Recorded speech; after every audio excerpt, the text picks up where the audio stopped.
At this time, I would like to call to order the Coatesville Area School District School Board meeting for Tuesday, October 26, 2021.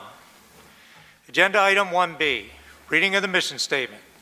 The mission of the Coatesville Area School District, rich in diversity and committed to excellence, is to create innovative educational experiences which are funded by the taxpayers, supported by the community, delivered by dedicated teachers and administrators to ensure all students will become responsible, contributing global citizens.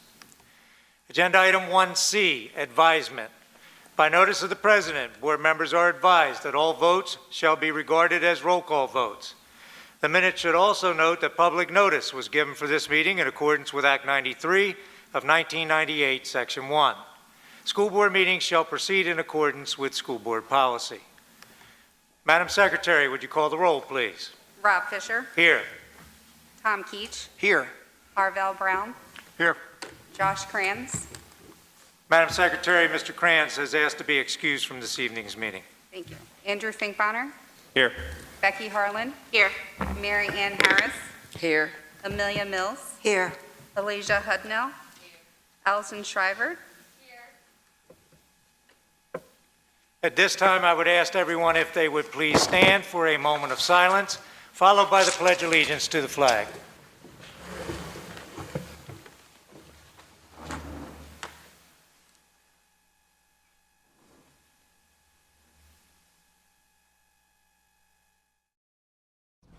Forward, arch, flag. Color guard, please present the colors.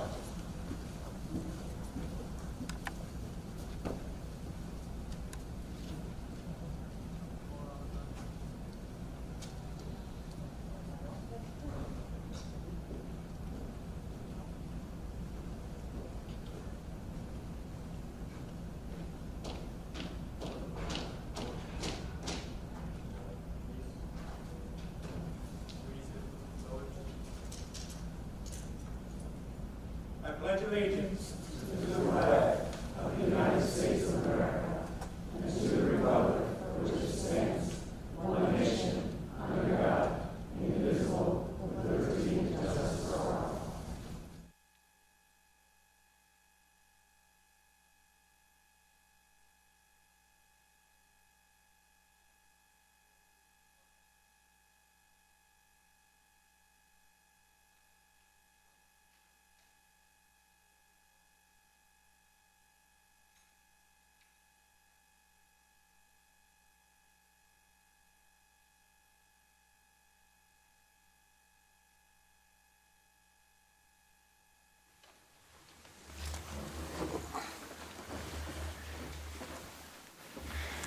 Before we move on with our agenda, a special thank you to our junior ROTC color guard, and it's certainly great to see you back with us. Thank you very much. Moving on to agenda item 2. To my colleagues, are there any additions, deletions, or modifications to this evening's agenda? Any additions, deletions, or modifications to this evening's agenda? Seeing none, I would ask for one slight modification. We do have some students that are here with us tonight for a presentation so that we can get them home at a decent time. I would ask that we allow them to present to us first, and then we'll move on with the rest of our agenda. Mr. Hanna. Thank you very much, President Fisher. Good evening, everyone. Welcome to our board meeting this evening. I'd like to turn it over to the proud principal of the East Fallowfield Elementary School, Mrs. Melissa Willis, who will introduce our guest this evening. Thank you, Mrs. Willis, for all you do.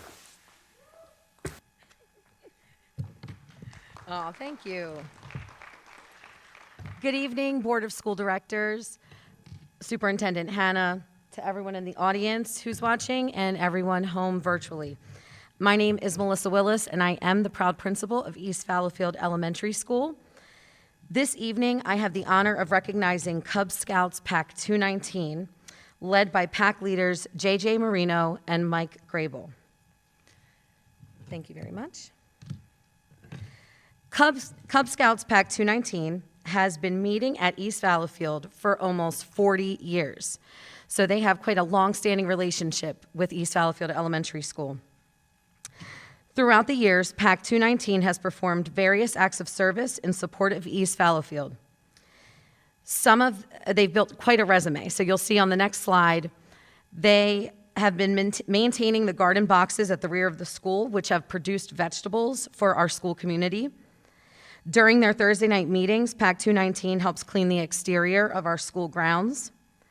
During our back to school night, just this year, the students of PAC 219 served as tour guides for our families in the building. Each year during our Patriot Day ceremony, PAC 219 presents the colors. During this event, the PAC gets the opportunity to meet local first responders and important community stakeholders. In addition to that, the PAC is known to support our East Fallowfield PTO during their events. And their most recent project was building a new picnic table under what the Merino boys call Otis the Oak Tree, which is over to the right of our building.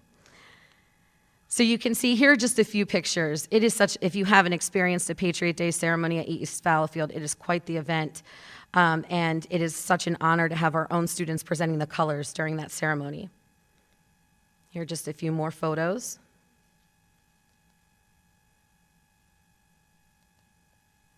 Here you can see some of the students, like I said, maintaining the flower beds behind the school. Over COVID, they did get a little out of control, as you can see in the photos, but they're looking much better these days. And here is the latest community service project I mentioned, the table building. And here is, if you look in the photo, our PAC 219. Although all of our students couldn't be here this evening, I would like to acknowledge them by name and then present certificates of appreciation and recognition of service to our most senior PAC members who are here this evening. So in the photo, you'll see Aaliyah Middleton, Savannah Berry, Angelica DeHolster, Ethan Tarenti, Miles Copel, Colin Davis, Donald Damiano, and Eileen Damiano. These students were unable to make it here this evening, possibly due to the weather or the down tree on Hepzibah Hill that almost made me late to this meeting. But nonetheless, they will get their certificates tomorrow. But at this time, I would ask both Dominic Marino and Evangeline Grable to come up and receive their certificates in recognition for outstanding service to East Fallowfield Elementary School. Dominic and Evangeline. There you go, my love. There you go, sir. Thank you so much. I want to get your picture, so stand up here for just a second. These young men and women have, really given so much of themselves and deserve the recognition. And another special round of applause for their hard work to our school. We're so grateful for them.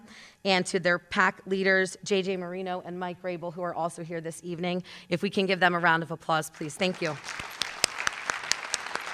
right, let me get your pictures. You guys want to stand up here? Would anybody like from the board to come down to get a picture with the kids? Thank you, Mr. Fisher. If you guys want to stand right here.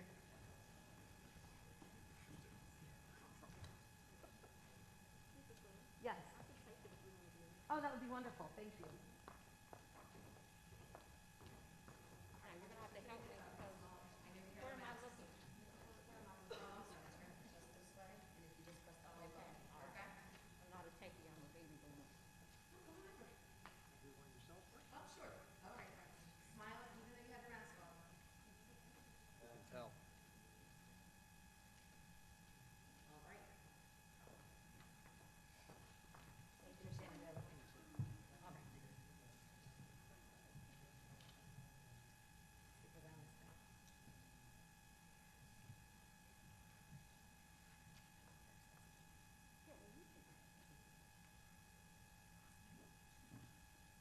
Wonderful. Thank you so much.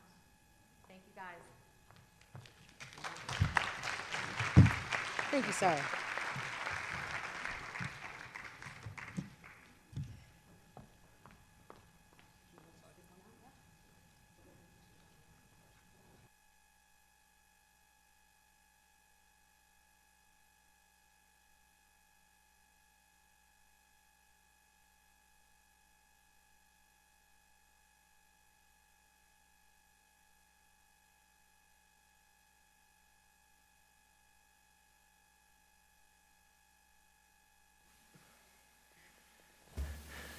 On behalf of the entire Board of School Directors, thank you to PAC 219 and their leaders and for all the service that they give to the Coatesville School District.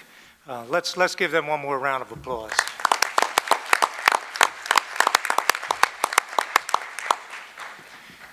Thank you. Moving on to agenda item 3, approval of the minutes. 3A, recommend a motion that the Board of School Directors approve the minutes for September 28th, 2021 school board meeting subject to any additions, deletions, modifications, or clarifications. Do I have a motion? Motion. Second. Are there any questions or concerns? Seeing none, Madam Secretary, call for the vote, please. Tom Keach, Yes. Andrew Finkbonner, Yes. Rob Fisher, Yes. Becky Harlan, Yes. Mary Ann Harris, Yes. Amelia Mills, Yes. Harvell Brown. Yes. Motion approved. Agenda item 3B, recommended motion that the Board of School Directors approve the minutes for the October 12th, 2021 special school board meeting, subject to any additions, deletions, modifications, or clarifications. Do I have a motion? Motion. Second. Any questions or concerns? Seeing none, Madam Secretary, call for the vote, please. Becky Harlan, Yes. Harvell Brown, Yes. Amelia Mills, Yes. Mary Ann Harris, Yes. Rob Fisher, Yes. Andrew Finkbonner, Yes. Tom Keach. Yes. Motion approved. Agenda item 4A, public comment on agenda items. The board has requested all persons making comments on agenda items to list their name, address, telephone number, and motion item on the sheet provided. There is a 3-minute limit per person.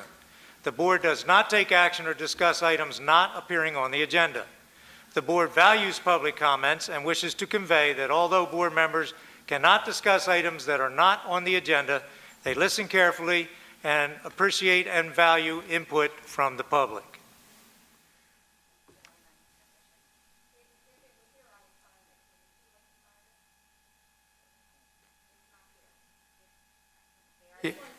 Yeah, you can speak on the one at the end.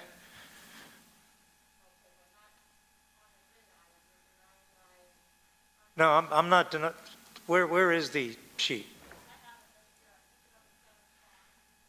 Okay, well, let's give her an opportunity. An agenda item, Ms. Shannon Bailey? Go ahead. We'll put your name down.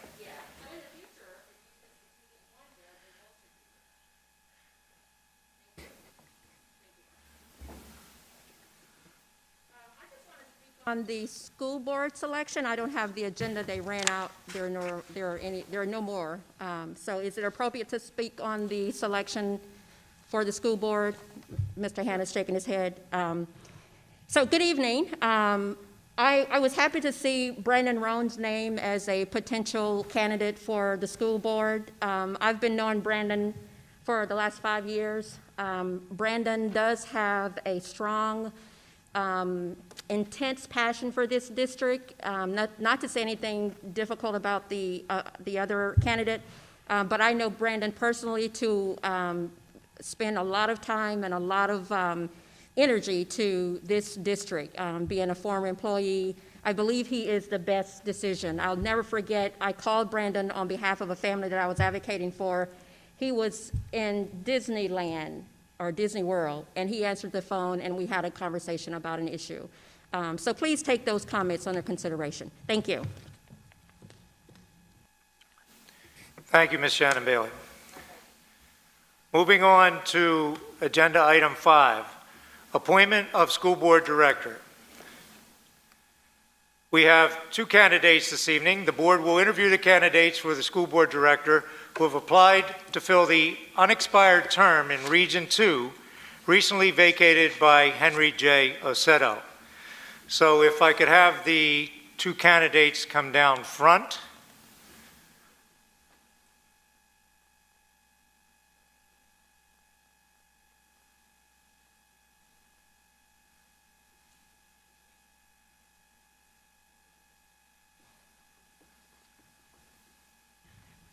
I'm sorry, you would have been okay there. We'll do it in alphabetical order. How's that? If you just want to have a seat in the front row there. Our two candidates this evening are Brandon J. Roan and Jennifer, please help me, is it Schott? And Jennifer Schott. So Mr. Roan will do it in alphabetical order, so we'll give you an opportunity to speak first. For the audience this evening and the public who may be at home, the candidates were provided with several questions that they were to incorporate in their discussion with the board this evening. Mr. Roan. Good evening. Thank you, Mr. Fisher, Mr. President, Board of Directors, Coatesville community, staff, teachers. I don't like having my back to folks. It's just kind of weird. So please excuse my back to the community and staff members that are present in the administration. Here we are, interviewing for the unexpired term of Mr. Aceto. And I think that I possess several skill sets that would be certainly useful to the board. Obviously, it's no secret, I'm no stranger to the board, having previously sat on the board. So why put my name in a hat and serve on the board, and what experience and talents and expertise do I think I can provide to the board? I think I can provide from a professional standpoint of being a subject matter expert, a nationally recognized subject matter expert in a school safety spectrum. I think that as I've been around the country, and just getting in this afternoon from New Mexico, presenting to a school district there, schools all around the nation are experiencing tremendous difficulties in the area of safety and mental health. It is not a specific problem to any one particular district. As I've traveled hundreds of thousands of miles this year, it's the same from coast to coast all across the nation. And so having being in the professional field to coach and provide resources to districts all across our great nation, I think that is something that is definitely needed, useful, and should be valued here at Coatesville. So that's a professional experience. I think from a community standpoint, we need to have, again, just like the board members that are currently sitting on the board, a heart and a passion for our community, our students, and our schools. If the old saying, if we don't take care of our own house, nobody else is going to take care of it for us. So being able to provide the best possible education, resource, community, environment for our students, as our mission statement says, for them to be global citizens and contribute to this great nation. So I would be happy and honored, again, to support this great board of directors and administration in trying our very best to provide everything that we humanly possibly can to the students of this great community.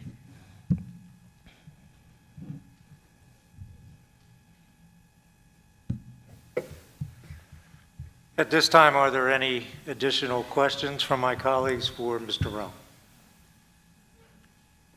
I do have a question for you, Mr. Roan.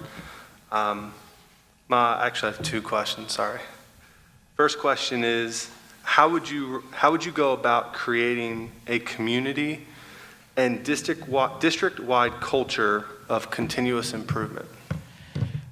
So it's a collaborative effort, right? The board and the administration, ultimately have the responsibility, but it's the folks that are sitting here as well, right? The moms and dads, the educators, the building administrators, and as the team has to work with all parties involved, because the board and the administration in and of itself isn't going to get it done. Okay. Thank you. Second question. You mentioned in your intro community engagement being involved. So along those lines, what would you do to help assist with engaging, soliciting, and responding to our key stakeholders, parents, and business leaders to help to enhance student achievement? Well, I think, part of the solution is we have to continue to listen to hear what the needs are, right? There's a perspective of what the board sees as the need, and there's a perspective of what teachers in the classroom see as a need, and administrators in the building see as a need, and mom and dad and grandmom and grandpop and uncle at home see as a need. And so if we are not speaking to all parties that are involved, we're going to miss a need, right? Because there's an assumption that we think that this is the void in the area that needs to be filled, and in fact, when talking to the community, we might find out that it might be something different. So continuing to speak to the community to find out what does student John Doe or Jane Doe need to be successful in the classroom, and what resources can we provide them, and how, how can the district support the continued education process that happens at home, right? So a student goes home with a laptop to do homework, but is that the only resource they need at home? And so we have to continue to listen, to hear the needs in the heart of the community, and make necessary adjustments to try to meet those needs. Thank you. That's all I have, President Fisher. I have a question. Good evening. Hi. Thanks for coming. Thank you. I find your work that you've done across the country interesting, and I'm curious, can you give us an example of something you've seen in your work that you believe might be useful to be adopted and adapted at Coatesville for school safety? Sure. So, when I'm meeting and presenting information across the nation, one of the things that was very obvious coming out of COVID was the districts that knew about their 20%, 25%, 35% of their population that needed assistance in one area or another. Where most districts weren't prepared for was the rising, doubling almost to 60 to 75% of the unknown student population that needed services that they were not prepared for. And they were not prepared from a resources standpoint. They were not prepared from a personnel standpoint.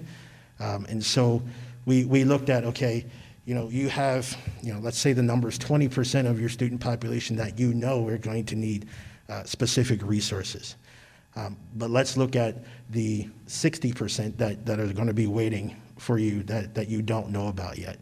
And so how can we provide resources to support them?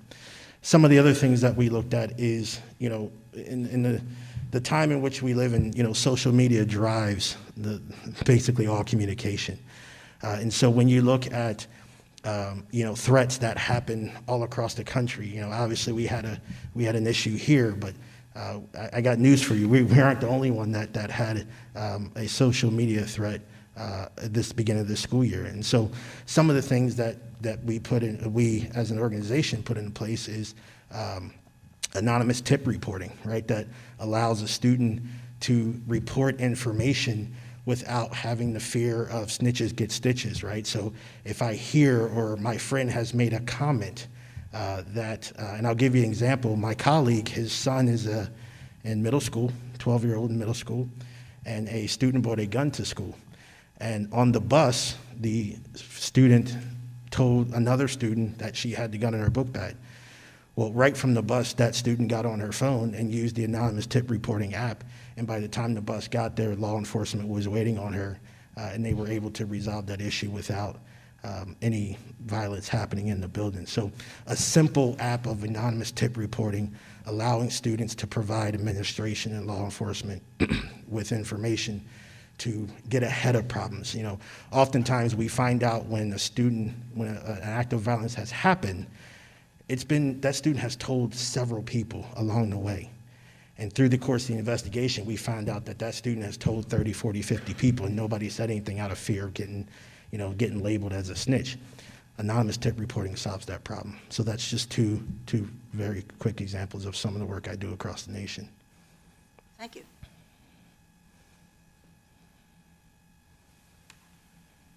Any other questions for Mr. Roan? Yes, I have one question. How long has it been since you were on the board? So it's been roughly about 10 months, 9 months, 11 months, somewhere around there. I don't remember the exact date of my resignation. but Okay. it's The been reason a I minute, asked that yes. question is school like it was is no more with the pandemic, with the kids doing viral, with depression being the words of the day. Do you think that you have ideas that you could bring to this board to help us get through this situation? Certainly.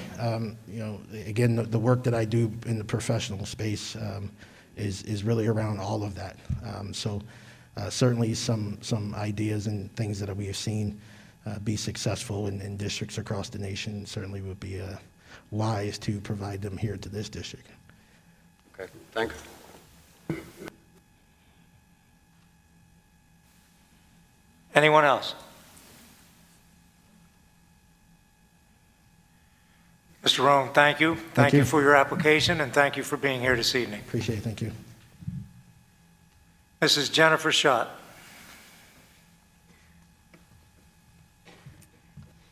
Hi, I would, if it's okay, would just like to read my letter of interest, if that's all right with the board. I would like to apply for the vacant Region 2 Board of Directors seat. As I understand, the process of selection for the position will be through an election, which I plan to give my candidature for the same. I would like to work beforehand to gain experience and build up the skills required for the position, which is why I'm here tonight. My desire to serve has grown over the years, and contributing as a member of the school board has been a personal goal of mine for some time. Taking on one of the most important responsibilities, helping plan the education of our city's youth, is not something I take lightly. These are critical times for public education, fraught with challenges. I find satisfaction in energetically confronting tough challenges and working collegially to overcome them. In addition to meeting the minimum requirements to hold the seat, I feel I can bring many other valuable attributes to the position. I'm a registered nurse by trade, so advocating for the underserved is quite literally what I do. I care for those who are unable to care for themselves in my everyday life, and I advocate strongly for those whose needs are not being adequately met. I will work with other board members to create a shared vision for working and learning. I will build strategic partnerships, sustain the city's progress through continuous improvement, adopt and maintain current policies in written format and operating within all legal boundaries, maintain strong ethical standards, and objectively seek answers to questions and challenges as they arrive. As I previously stated, I'm a registered nurse in downtown Philadelphia and have been for almost 15 years. The past 18 months have been an extremely trying time for everyone, most especially an already at-risk population. I've been on the front lines daily, watching the physical and mental health decline of both my patient population and of my colleagues. I have witnessed so many of my parenting peers struggle with how to help their children as they have struggled through the school year last year and continue to struggle this year. I've watched our district try to balance a budget crisis, the charter school issue, declining teacher and student morale, special education while at home, coming back to in-person learning in aging buildings that don't allow for airflow modifications, a bus driver staffing crisis, and that is just to name a few. The opportunity to help affect positive change on the entire population of our district is not one that I could pass up. Thank you for your time and consideration.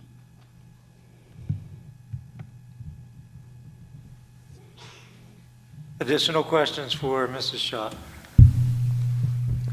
Since I went first last time, I'm willing to digress to the end this time. I have a question. Thank you for coming. Appreciate that.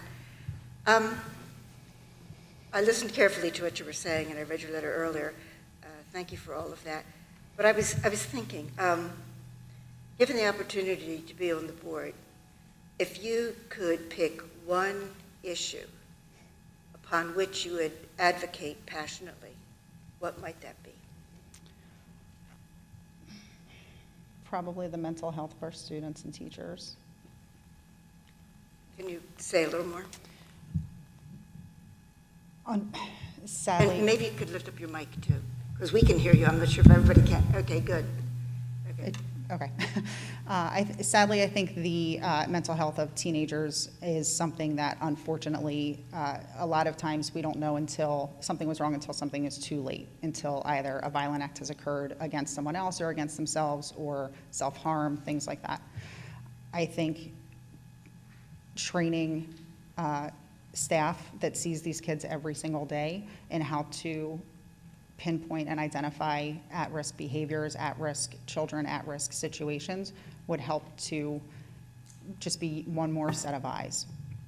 Same thing with the teaching staff. As a board, as people in their everyday life, how do we identify, how do we check in on their mental health? How do we even ask? How do we make it okay that they say, I'm not okay? And I think if you start there, then you can start to drill down on what the problem is. And if you can identify what the problem is and it's finding a solution, I think it becomes infinitely more doable. Thank you.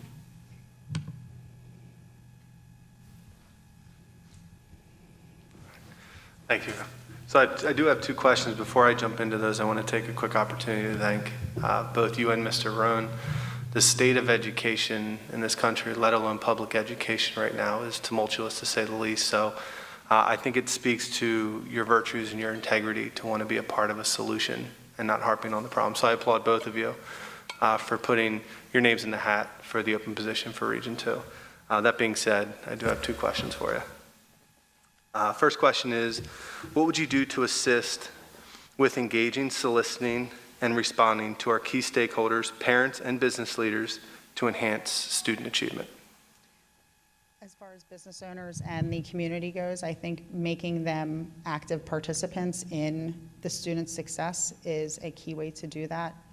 Finding ways to have them engaged. Maybe local businesses there's a friendly competition among them about who will sponsor a group of students, who will sponsor a student who has the highest increase in grades or something like that. Having community involvement in that way. As far as parents and students and teachers and getting their buy-in and participation, I think that giving them a safe space for their voices to be heard is critical, students included. I say all the time, I have two children in the district, and one of them is part of the special education program, and I say all the time at every IEP meeting, this is not me versus the team. It takes a village here, and my goal as a parent is to raise this young person who at some point in time I'm going to have to release out into the world. I just need him to be functioning when I do that. I think every parent has that same goal. So as we raise our children to advocate for themselves, I think we need to actually listen at the same time from the time that they're very young, especially during the high school years. Thank you. Second question. How would you go about helping and assisting in creating a community and district-wide culture of continuous improvement? I think one can kind of dovetail, my answer to the first question can kind of dovetail into that, creating a situation and a culture where there is a lot of community involvement in their success, making the kids proud when they do well, both of my kids are fairly sports-oriented and are very competition-oriented, and they're constantly trying to beat each other. So in a friendly way, making a friendly competition among, amongst the students or the teachers and the students, creating that culture, and also creating a culture where they know they're allowed to fail, because we all do it. And if you are afraid to fail, then you're going to be afraid to try. So letting them innovate, fail, and then try again and figure out a way to make themselves successful. Thank you.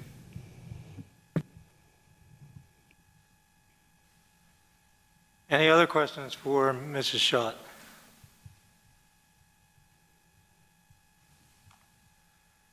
Seeing none, Mrs. Schott, again, I thank you for being here this evening. I thank you for your interest in joining the Board of Directors. And at this time, if there are no more questions, thank you very much. The next item on the agenda is consideration of the school board director. So at this time, I would ask if any of my colleagues have any other comments, any other questions, any other concerns before we call for the vote.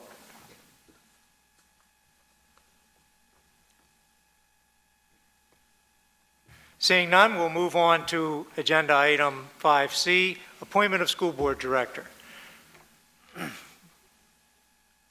Madam Secretary, would you do a roll call vote, please?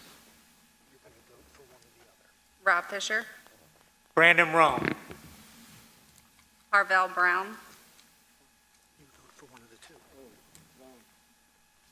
Mr. Brandon Rome? Andrew Finkbonner, Brandon Roan. Mary Ann Harris, Amelia Mills, Brandon Roan. Becky Harlan, Brandon Roan. Tom Keach, Brandon Roan.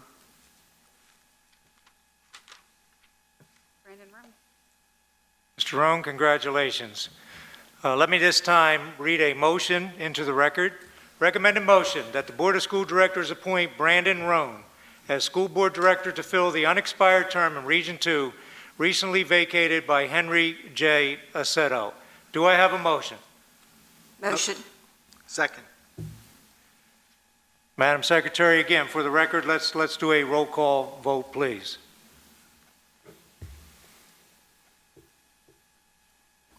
Andrew Finkbonner, Yes. Mary Ann Harris, Yes. Harvell Brown, Yes. Becky Harlan, Yes. Rob Fisher, Yes. Tom Keach, Yes. Amelia Mills, Yes. motion approved. Congratulations, Mr. Rome.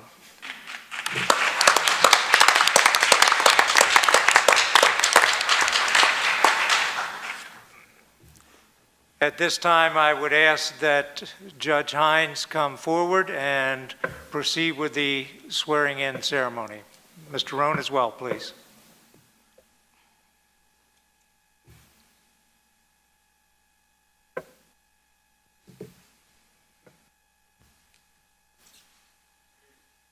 Good evening.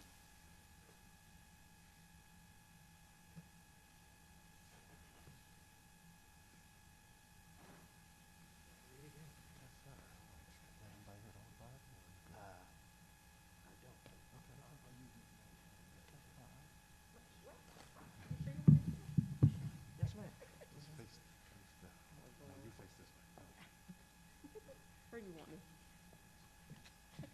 Where dancing? Okay.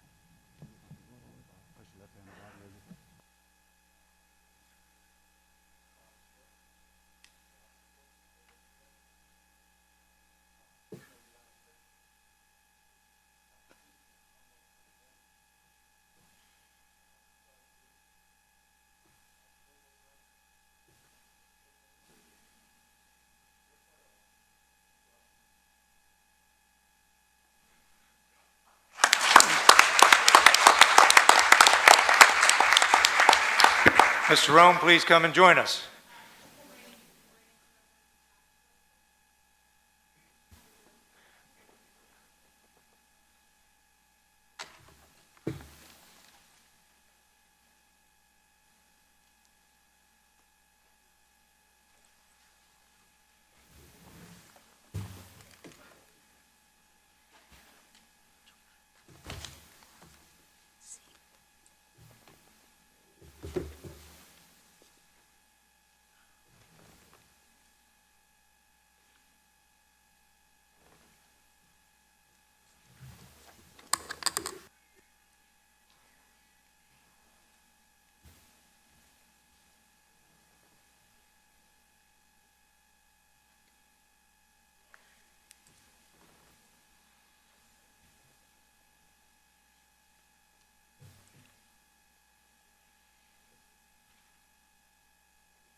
Thank you, Judge Hines.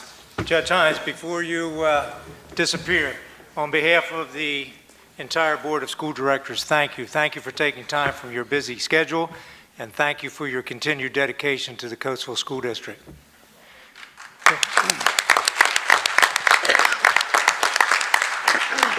For those of you who don't know, Judge Hines, don't run away. For those of you who don't know, Judge Hines is a graduate of the Coatesville Area Senior High School. And for those of you who are familiar with our famous Meister Singers singing group, Judge Hines was the honor soloist in what year, Judge Hines? 1982.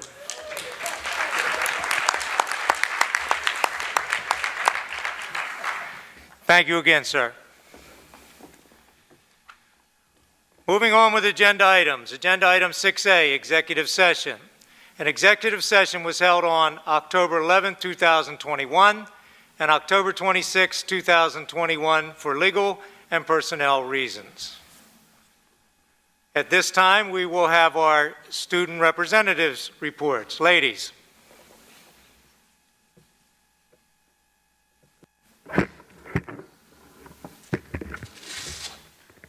Good evening. I am your senior school board representative, Alasia Hudnow.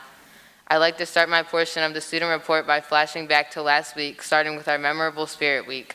And I'd like to give a huge shout out to all of our teachers who were heavily involved in each theme day. Next, I'd like to commend both the junior and senior girls powder puff teams for working hard to put on a great game for the community on Wednesday night. Congratulations to our senior powder puff team on their win of 12-0. I'd lastly like to congratulate all the members of our homecoming court: Chloe Acker, Jenny Zarita, Riley Turner, Jillian Evans, Lily Kirchhoffer, Taylor Mascherino, Michael Blanton, Chase Scott, and RJ Rickaval. And a huge congratulations to our homecoming king and queen, Scott Bria and Alyssa Wheat. Thank you to Ms. McKim, Mrs. Claypool, and Mr. Haight for their time and effort spent making this year's homecoming activities such a huge success. The first step towards graduation was taken by seniors last week. Student Services Company was present to collect orders for caps and gowns, and they will return this Friday, October 29th, for another order day. Friday is a busy day on campus. Members of our varsity football team will visit Rainbow Elementary School to read to the third graders. Rainbow is excited to welcome back RJ Rickaball, Connor Rickaball, LeBron Bessick, Chase Scott, Jacob Chimlecki, and Tommy Ortega. Also, the athletics division will be partnering with Aiden's Heart Foundation and providing 2 heart training education sessions for our athletic teams. To conclude my portion of the student report, we asked the Coatesville community to show off their Coatesville spirit at our homecoming football game against Downingtown East this Friday. Be sure to wear your red, white, and blue for the USA theme. This will be the last home football game of the regular season and will also be our senior recognition night for all of our football players, marching band members, and also our Chief and Braves. The teams in the game this week will be competing for the Chestmont National Championship. So please, be ready to show your support to the Coatesville Pride. This concludes my student report. Allie? Hello, I'm the junior student representative, Allison Schreiber. I'd like to begin my portion of the report by discussing the extracurricular activities happening on campus right now. It is great to see students taking advantage of the awesome clubs and sports we offer here on campus. German and Spanish clubs have been completing events and activities both by themselves and against each other. Drama Club has held its auditions and has its cast list set. Our academic team has begun their competitions. Our Red Raider cross-country team is competing at the District 1 Championship meet this Friday, with many athletes running with hopes of qualifying for the state meet on November 6th in Hershey. Meister Singers is holding auditions later this week for students that are interested in joining. Many winter sports teams have begun their preseason practices, and the anticipation for winter sports is high. These are just a few examples of the extracurricular activities happening on campus currently.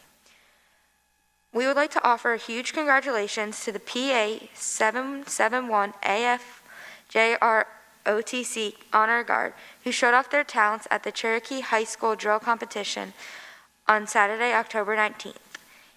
The competition that is usually only for first-year cadets, but allowed second-year cadets this year due to being canceled last year because of the pandemic.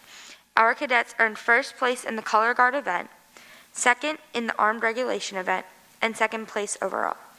Coatesville competitors include Riley Stagg, Kevin Barker, Russell Alexander, Cameron Harrison, Tyler Lead, Nathaniel Sweeney, Ryan Railing, Gisela Lopez Sorrell.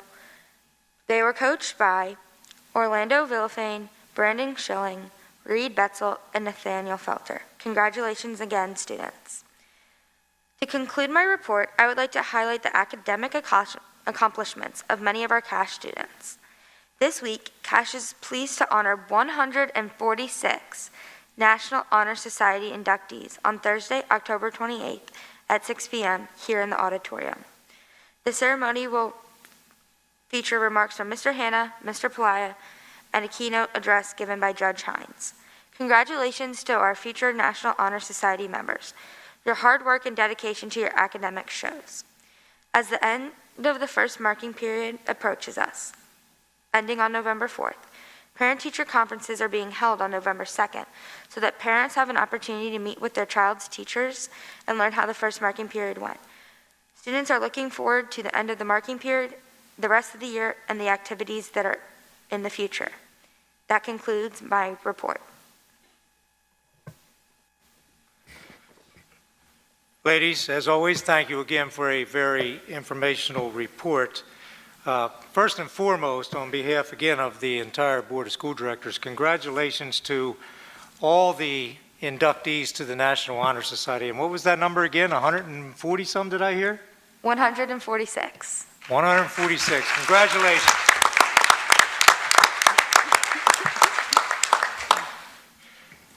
Now, ladies, sometimes I don't hear real well, but I don't think I heard this. I think you forgot one of the big events of Spirit Week. Did we not have our annual Powder Puff game recently? Did I miss that? There you go. In the Powder Puff game on Wednesday night, the seniors beat the juniors to 12 to Oh, nothing. that's what I thought I heard. The seniors won, huh? Miss Shiver, Yes? blame it on the coaching. The Eagles do. Yeah, sounds good. Thank you, ladies. Thank you very much. Superintendent's report, Mr. Hanna. Thank you very much. Alasia, Allison, thank you. Can we give them a round of applause, please?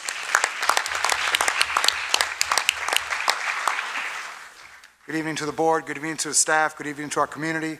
I'm pleased to report that while we remain in a high level of transmission, we are seeing the number of positive cases of COVID-19 decrease, not only in the county, but also in our district. That's good news. We continue to follow the data at the county and at the district level on a weekly basis to ensure the safety of all our staff and students.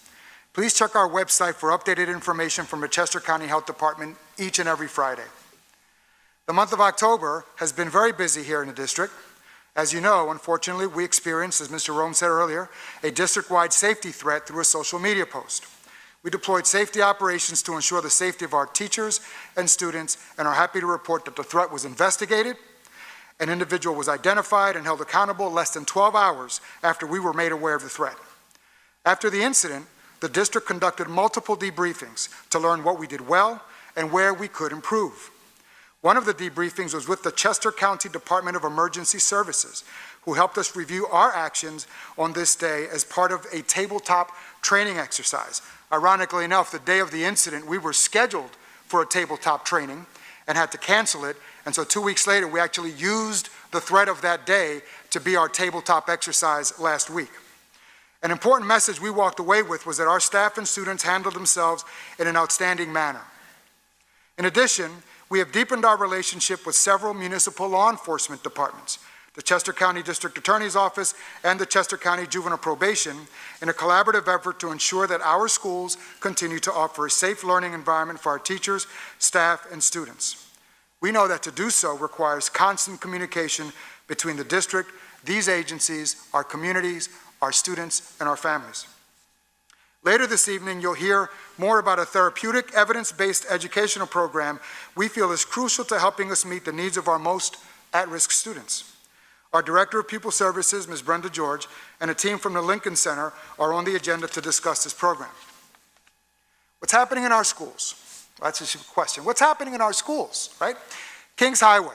Second graders have been investigating and classifying different kinds of materials by their observable properties in the Project Lead the Way STEM program. They also explored how matter changes states, solids, liquids, and gases due to changes in temperature. During their final design challenge, students used what they knew about insulators to design coolers to keep ice pops from melting. At East Fallowfield, during their project Lead the Way, kindergarten students developed an understanding of keeping their bodies healthy and how food affects growth, gross motor skills, muscles, the heart, teeth, and eyes. Students explore more about healthy bodies and discover career connections as they learn about wellness checks at the pediatrician, dentist, and optometrist.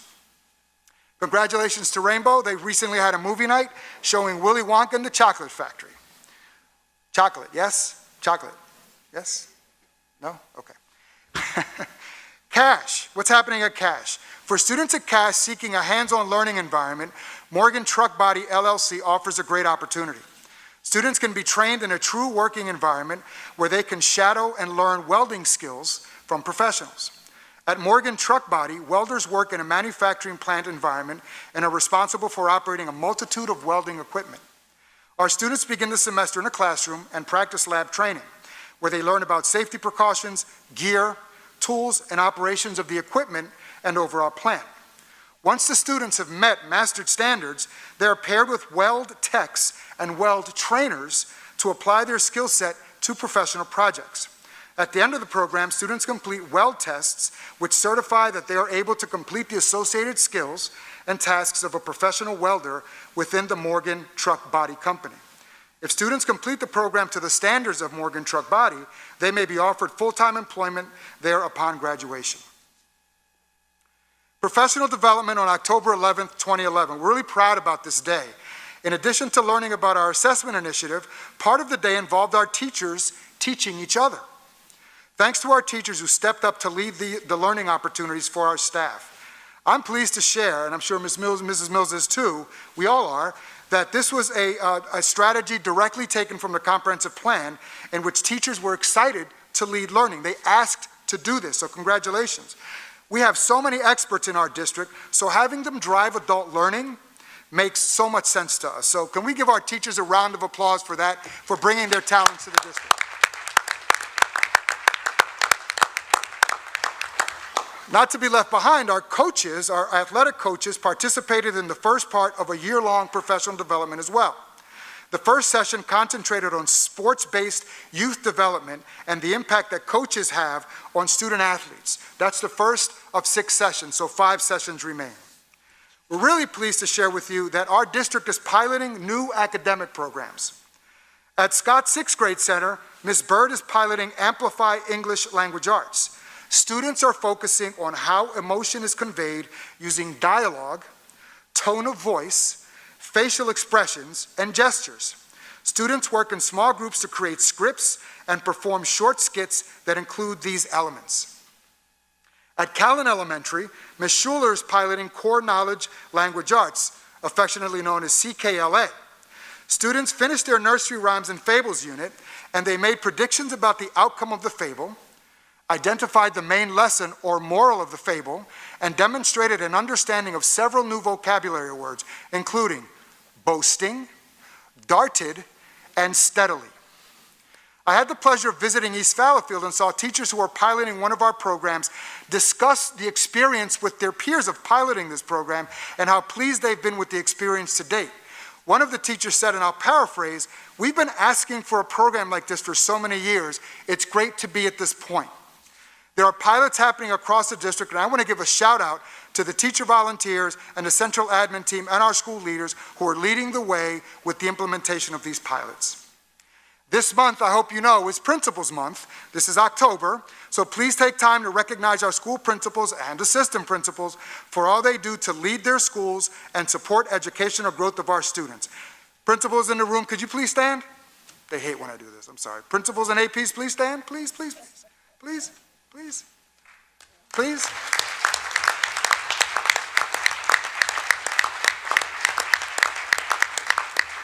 Thank you, you may be seated. Thank you for all you do. We also celebrated National School Lunch Week, and I want to acknowledge that throughout the pandemic, our district's food services department provided over 500,000 meals to students in our community. And now that schools have returned to in-person learning, we continue to offer free breakfast and lunch meals to all of our students in our schools. And as Elijah and Allison said earlier, last week we celebrated homecoming. It was so great to see so many of our students engage in Spirit Week activities and to see our visiting alums and meet some of our visiting alums sporting their Coatesville colors and catching up with friends and staff. It was a great day. It's been a great week for our students and for our alumni, friends, and staff. The week culminated with a big win on the field on Friday evening and a great activity on Saturday at the homecoming dance. So congratulations to our seniors, to our school. They absolutely deserve the opportunity. And recognizing one of our principals, as it's Principals Month, Dr. Eugenia Roberts, who's the proud principal of Brandywine Middle School, has a few good things happening in her life. Now check this out. She's being honored on November 13th by the NAACP for all her contributions in and outside of the school building. And if that weren't enough, this Friday,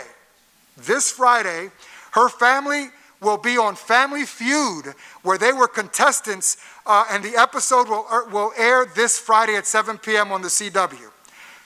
I've always wanted to say this, President. Survey says. Okay, there, okay.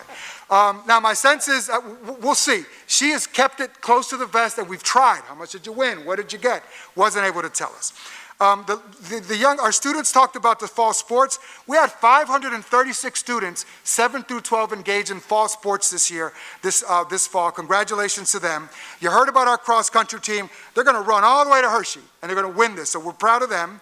The booster clubs recognize the senior members of all of our fall teams, and this Friday we will be recognizing our football team, the marching band, and the Chief Red Raider and the Braves as seniors. And on Friday, you heard it, we host Downingtown East for the Chestmont National Division title. And when we win, we will be the 3rd seed heading into the playoffs, which begin next Friday. I hope I didn't jinx it, but I'm really positive about this. Last couple of things. We distributed a release a seat survey in transportation. Thank you for the 2,200 folks who've responded to this survey. The survey was designed to identify those families who are not utilizing transportation to and from school in an effort to help us improve our routing. It will also help us communicate better with our families so that we have a sense of, so we can get all of their contact information and be sure we can communicate them more clearly. Another project that's important here is our facilities master plan, or our master facilities planning. The board approved the contract last week. This week, the administrative team will hold a kickoff meeting to give direction to our partner, ICS, around this work. We will be developing committees to focus the work, keep us on track, and engage the public as we engage in this work in the process. And to inform the district and the public of our work, our technology team, along with Mr. Pellegrin, will be creating a dedicated channel page on the website that's going to be entitled Facilities Master Plan or Master Facilities Plan, one of those two. And reminders, kindergarten registration can now be completed online.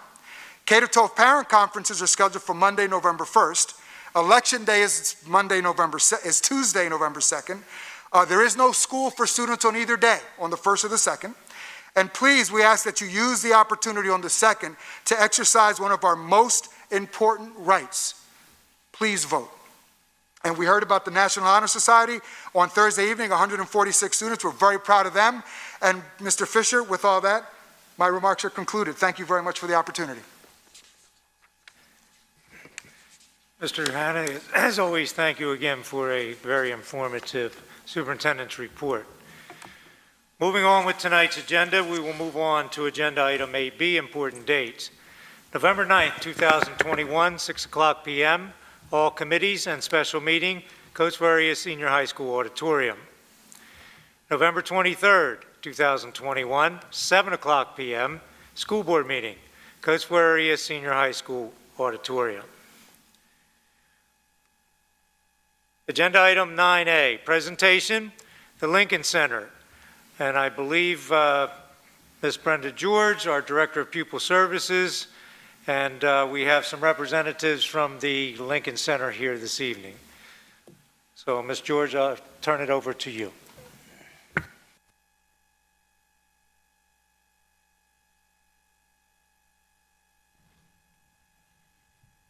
I just want to take a second to say thank you to the Board of School Directors for allowing us to do this presentation this evening.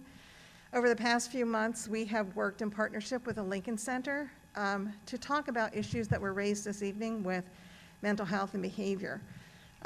We have a presentation on a program called the Lincoln Center Leadership Academy, and joining us this evening are D.T. Freeman, April Thomas, and Rob D'Alonzo. And they'll be joining us to do the presentation for you.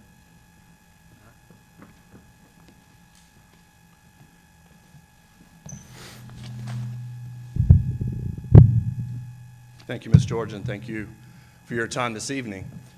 So I'm just going to speak for a few moments about the Lincoln Center, the umbrella organization, and its kind of 4 major divisions. And then I'm going to ask Ms. April Thomas to come up and speak in a little bit more detail to one of those divisions, which is the TLC Leadership Academy. So the Lincoln Center, I just wanted to give you a sense of our history, our rich history. We were founded in actually 1970 by a behavioral hospital, Eagleville Hospital, not far from here. And the point being is that we were founded by, at the end of the 60s with drug and alcohol issues starting to come up. And so we started with drug and alcohol prevention and very quickly into behavioral and mental health. And from 1970 to 1983, it was part of the hospital. And during that time, in 1975, the Lincoln Center Leadership Academy was formed, as well as some other divisions. But by the year 1983, the Department of Family and Youth, is what it was called at that time, had kind of outgrown the mission of the hospital. And so in 83, it became a standalone 501c3 nonprofit organization, and we've been operating ever since. We essentially are doing the same 4 things that we do today that we've been doing since the late 70s and the 80s. So we have a long, rich history in providing mental health and behavioral health and social emotional support to our communities. The 4 major divisions that I referenced are up on the screen. I'll just at a high level touch on each of them. Education and training, school-based staffing, coaching and counseling, and then grant consulting services. So again, under education and training, we have the TLC Leadership Academy, which again was formed in 1975. We have the TLC Education Institute that does training around, again, drug and alcohol, prevention. We do mental health, social emotional sports, trauma-informed training for school district personnel. We do a lot of vicarious trauma with school personnel as well. And that organization, by the way, provides completely free training to school districts. It's actually funded by state and federal grants. Under school-based staffing, the bottom left there is we provide a number of mental health professionals, including LPCs, licensed professional counselors, LSWs, licensed social workers, board-certified behavioral analysts, registered behavior technicians, crisis intervention support specialists, school psychologists, just to name a few. And we have dozens of school districts with dozens of employees out in those school districts. They're embedded in the school districts. And we also, in addition to the mental health professionals, we have college and career readiness coaches, as well as school climate coaches. Top right-hand corner, coaching and counseling. We provide free mobile counseling to clients throughout various counties. That's all, again, free to the client, funded by a state and federal grant that we've been receiving since the 1980s. We were actually founded in 1970 by a National Institute of Health grant that Eagleville wrote, and grants have been a very important part of our history for 51 years. And so we have become quite good at grants. In fact, we have received almost $25 million of federal and state money in just the last 4 years. And many of those grant monies go directly to the school district. And so we bring an expertise around grant research, writing, and administration. I mentioned that we work with dozens of school districts. Here's just a few of them. These are the ones that we've worked with in just the last couple of years. It was too big, actually, to fit all the school districts. There's probably about 3 times that in terms of school districts we've worked with since the 1970s. But these are the ones we've worked with most recently. I want to just point out one of these districts. One of these districts is the Norristown School District, and I want to go a little bit deeper on Norristown. So that's on the next slide. Norristown is, we have a very robust relationship with them where we provide services across all 4 of our divisions. So for example, in the TLC Leadership Academy, we have a 30-slot contract with Norristown. We're going to be talking, or we're proposing, we do a 20-slot contract with Coatesville. In addition to that, the Education Institute. I know we're already helping Coatesville with some training around professional development, trauma-informed for the district as well as for students. In fact, our relationship with Coatesville started a few years ago with the Coatesville Area Youth Philanthropic Program. we applied for a very small grant, and we were actually interviewed by some Coatesville juniors and seniors. Actually came out to our building and interviewed us, and of all the applicants, we were selected. And so we actually provided mental health counseling to students. It was about 3 or 4 years ago now, and that kind of started our relationship with Coatesville. But back to Norristown, in terms of mental health professionals, we have over 21 staff, TLC staff, that are actually embedded in the school district. So again, we have licensed professional counselors, social workers. We also have college and career coaches and school climate coaches. All but 4 of those positions are actually funded by grants. And so as it relates to grants, on the bottom right-hand corner, we've assisted Norristown with securing $14.5 million in federal and state money in just the last 3 years. And in addition to that, we've actually personally received, TLC has received an additional $4.5 million in state and federal grants to help the Norristown community as a whole, which of course includes the students and the parents in that district. And so I just wanted to mention Norristown as kind of a model. We would like to do this with lots of school districts, and I think we could very easily do this for Coatesville. I just would like to point out that 4.5 years ago, we had no relationship at all with Norristown. We've had relationships with them off and on over the decades, but they were in a tight budget crunch, like many of the school districts were, and so they had to cut back on the services. And so when I came here 4.5 years ago to the Lincoln Center, I emphasized free services to the districts through grants. And so our very first grant that we helped Norristown get was a $7 million grant, and that kind of kicked off the relationship with Norristown. And I hope to, over 3 years from now, I would love to be able to come up here and present a very similar slide where we've helped Coatesville get $20+ million. We have 20+ staff embedded in the school district, all grant funded. We are helping with alternative education for 20 or 30 or 40 students. And also the top right-hand corner, that we're also providing mobile counseling, not only to school-age children, but everybody. We work in the Norristown community with ages 3 to 103. So we help all ages, again, completely free to the community, as those are also state and federally funded. So in just a moment, I'm going to ask April Thomas to come up and speak to the Academy. I just do want to point out that we just opened a brand new building. In fact, we just had our grand opening just a few weeks ago, had a ribbon cutting ceremony. The reason for the new building is we were actually outgrowing our old space. We were leasing a space. The demand for mental health and alternative education had grown significantly over the last 4.5 years. We had to lease a second space, a third space, a fourth space. We were just getting ready to sign on a fifth space when we decided, you know what, maybe it's better to just consolidate all these leases and actually purchase a building. So we purchased this building and more than doubled our total square footage. The good news is now we have room to grow. We have actually room in the Academy to expand the number of students, and we're excited about that.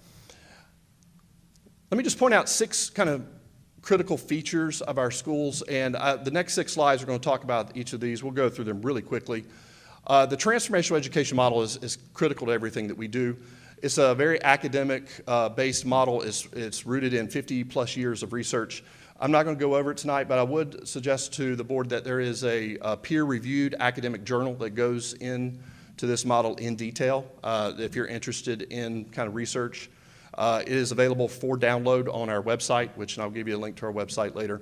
But the key here is if you can't see it in the back, in the middle there is basically student wellness is kind of the crux of our model. Our belief is that if students are not well, they're not socially, emotionally, mentally if they're not healthy, they're not going to be able to perform. They're not going to be engaged. The academic performance indicators are what we call lagging indicators.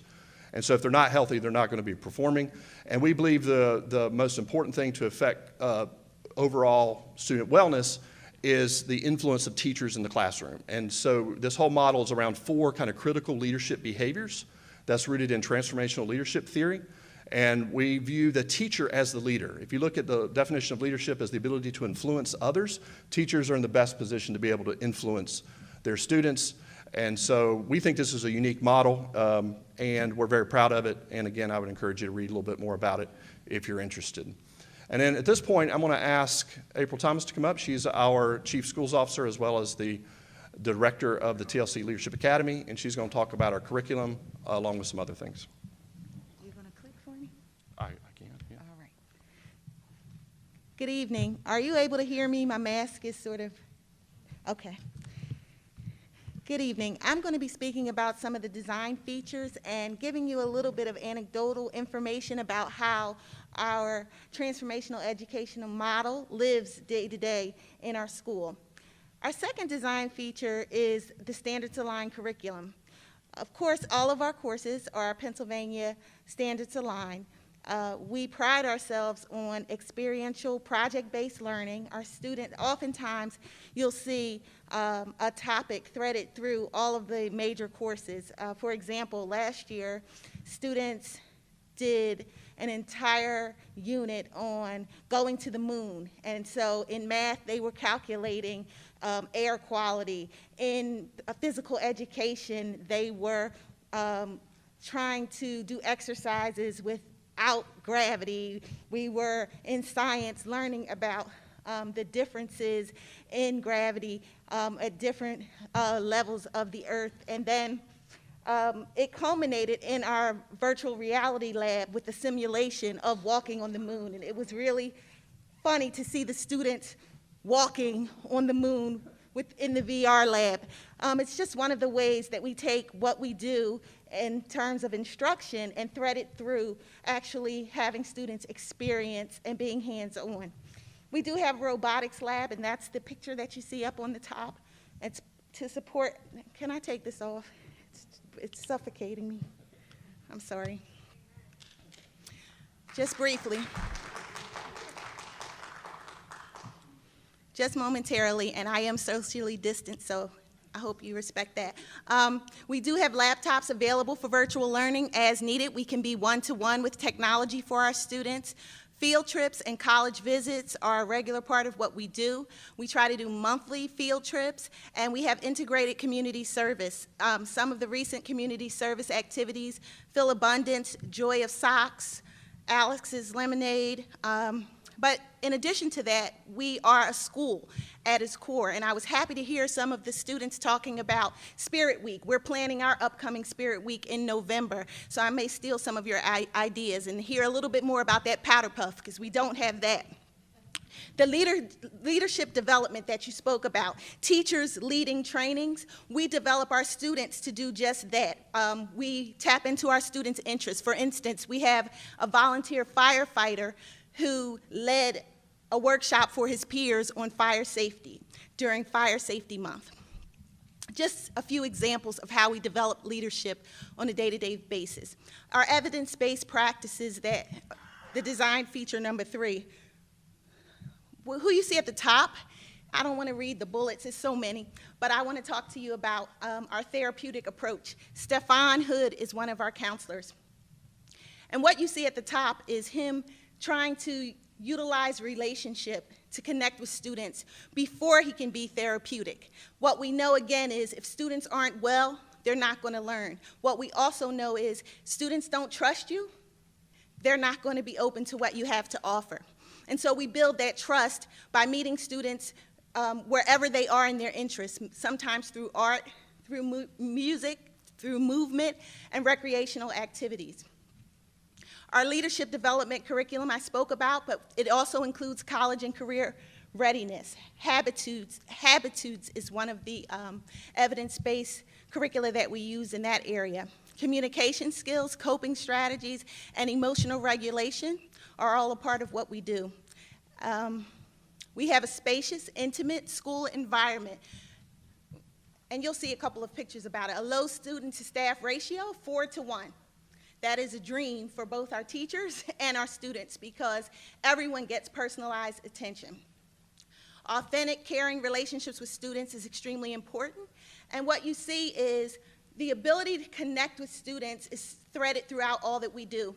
At the top, you see a staff member really trying to listen to a student with what he's going through in his day. And at the bottom, you see a staff and student having a ping pong match to try and connect. It could have been that the student was escalated 5 minutes ago, but like, let's take a trip to ping pong and de-escalate and talk about it. Connectedness really is the key. We have a trauma-informed approach. Mr. Delonzo here is our Chief Clinical Officer, and he could speak a whole lot about our trauma-informed approach. We prioritize physical and emotional safety for everyone. We balance academic and therapeutic environment in that the wellness of student is as important as the academics. We have consistent boundaries and clarity of expectations. Students have a voice in their education, in their mental health journey. Choice and voice is really huge in what we do. We focus on individual student strengths. Again, that leadership development. What are your interests and how can we foster those interests here at the school? And we equip students to manage and develop their responses to trauma because many of our students have had extensive traumatic experiences. We have a collaborative space design. What you see at the top is one of our students who has decided that he wanted to take his desk from sitting to standing. Our desks, you know, they move and students have the freedom to choose how they learn. The bottom you see a student who, that technically is English class, but there's beyond the actual instructional space is another quiet space. And sometimes students will say, I want to participate in the lesson, but I need a little bit more space. Can I move away and still participate? And that's totally acceptable. We want our students to participate in the design of the instructional space by telling us how they learn best. What you see here is one of our points of pride. Some of our recent graduates and the post-secondary institutions that they've attended. I do want to note that all of our students are earning their school district's diplomas. So what I mean is if we were to partner with Coatesville, your students would be meeting your graduation requirements, earning credits towards graduation. So our partnership is very much responsive to each individual district and very much guiding students towards what you expect your learners to be at the time when they graduate and get ready for, you know, post-secondary college and career. I'm going to turn it back over to GT. She's just going to give you a little bit of anecdotal closeout. Yeah, I would also like to mention that we have over, I think, 35 ratings now that are on greatnonprofits.org. So if you go to that website, search on the Lincoln Center for Family and Youth, you can read various testimonials from students, parents, district partners, etc. This is one particular student. His name was Quinn. He was a big guy. I think he was like 6'7", maybe 6'8". And he was a very impressive figure and became kind of a leader, became a co-leader with the staff and the teachers. And it's interesting, when he walked around, all the other students kind of just behaved. It was quite enjoyable to watch that. This is actual quotes, word-for-word quotes from this website from his mother. And by the way, that picture was taken by his mother, and she uploaded that picture along with some of these quotes. And so, by the way, we get lots of these all the time. I have parents, there's a lot of crying often at the graduation ceremonies. By the way, all our students attend 2 graduation ceremonies, Coatesville, but we'll do a small, intimate one for them as well. And parents will literally come up to me and say in a very emotional response, they'll say, I truly believe my child would not be alive today if it was not for your school. And so April kind of talked very briefly about the therapy, but the therapeutic environment is critical to what we do daily, every single day, and they earn elective credit for it. They're in a group therapeutic environment with a licensed professional counselor. We also have access to a school psychologist. And then, as needed, individual therapy throughout the week. And so we're very proud in all these parent reviews and student reviews, and I would encourage you to read them at your leisure. And then finally, if you're interested in learning more about us, we're on the web, thelincolncenter.com. We're also on the social media, Facebook, Instagram, Twitter, at TLC Family Youth. And we're pretty active on all of these sites, and you can get a sense of how involved we are in the community as a whole. That wraps it up for my presentation, and I don't know if we're planning on doing questions. If we are, I can.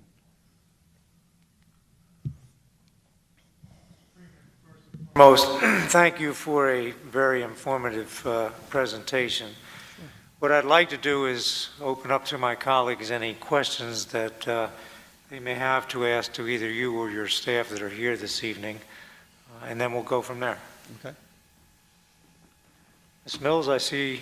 Yep, I'm ready to go. Thank you. Go ahead, please.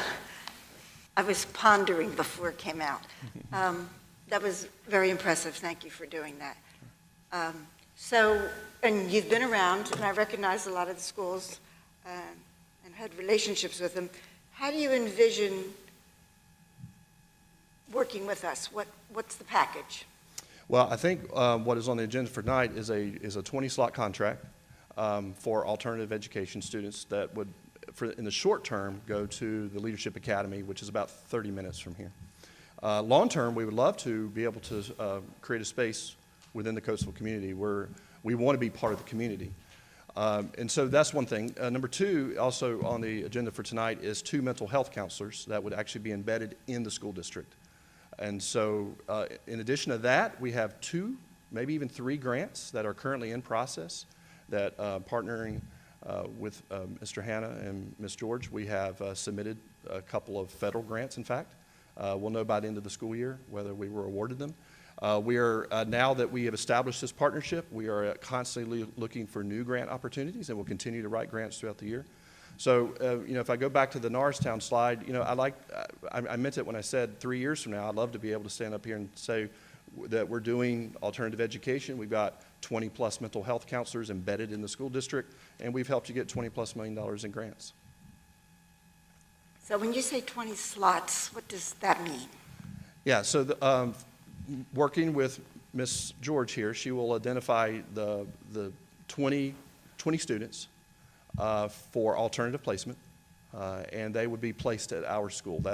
Currently, that is our school. We have 42 students currently at our school, which, by the way, last year was our maximum, which is why we moved into the bigger space, and now we can accommodate 80. And those students are referred to us by multiple school districts. So would they be like for the full year, or would they be chunks of the year? How's the timing work? Yeah, again, this is is for the young person's participation in the program. Yeah, I mean, these are questions really for Ms. George. So it'll depend on where each student is. So some students come for a few weeks at a time, a couple months at a time, and go back to the school district. Our goal is always to get them back to the school district. So we help them through that therapeutic environment to get them well enough to go back to the school. Sometimes it's not necessarily mental health, but it's behavioral health. And so we'll work with teaching coping strategies on how to deal with triggers, trauma triggers that may result in violent behavior. And so we help in a therapeutic environment work with that. And so once they get to a point where they can regulate their emotions, then we'll send them back. And then they'll fill the slot by providing us another student. Sometimes, not always, but sometimes we'll have a student that is with us from grade 7 all the way to grade 12, because the level and the deep therapeutic interventions that they need. Typically, those are students that have had significant trauma in their life that goes back well before the 7th grade, and there's a lot to unpack there, and so sometimes it takes years. Yeah. Thank you. Yeah.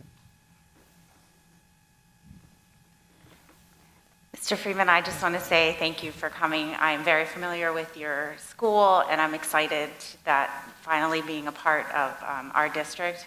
I feel that you're going to do great work here in the district. I do have one question. You said 7th grade, so is that when you guys started 7th grade? That's correct, grades 7 through 12. Okay, thank you. That's it. I have one question. When you get a student from Coatesville or wherever, do you require a package so you'll know what type of students you're dealing with? And then when you send that student back, do you send recommendations back to the school? Yeah, I think those are great questions. I'm going to ask Ms. Thomas to, I can answer that in high level, but I want you to go into the details. Yes, every student we receive a referral packet for, and then if it's a student who is a general regular education student, we develop a goal plan and set goals, and we meet periodically, of course, with district partnership to the students' progress on those goals. And if they are an IEP student, a student with an IEP, then the goals are usually sort of mapped out within the IEP. We progress monitor, and the team would decide, sort of what the recommendations were based on the prescriptions of the IEP. Is that sometimes you only get a student for 6 weeks or a short time, and you only have a short time to work with that student, so wouldn't you need to know particulars such as suicidal tendencies or whatever that student has? And you have the type staff that could work on that student, such as a PhD psychiatrist? Yep. Yeah, so I mean, part of our process is to do a pretty thorough assessment when they come in. So we're doing a mental status, we're doing a full workup, a full psychiatric workup, so that we know what the triggers are, what the issues are. We're working with the family, with the outpatient services. We really spend a lot of time on collaboration. So we're reaching out to the parents on a pretty regular basis. They have access to us at all times.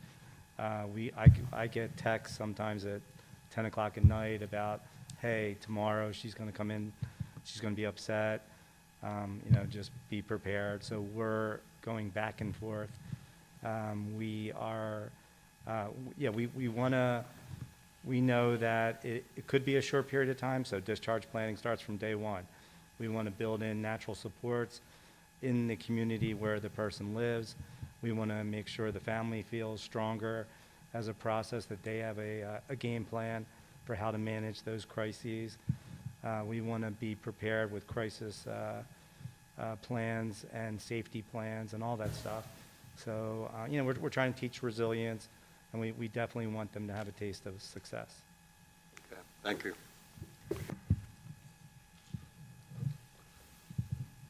Really quick question, if I may. With most programming, everyone wants to be success-driven.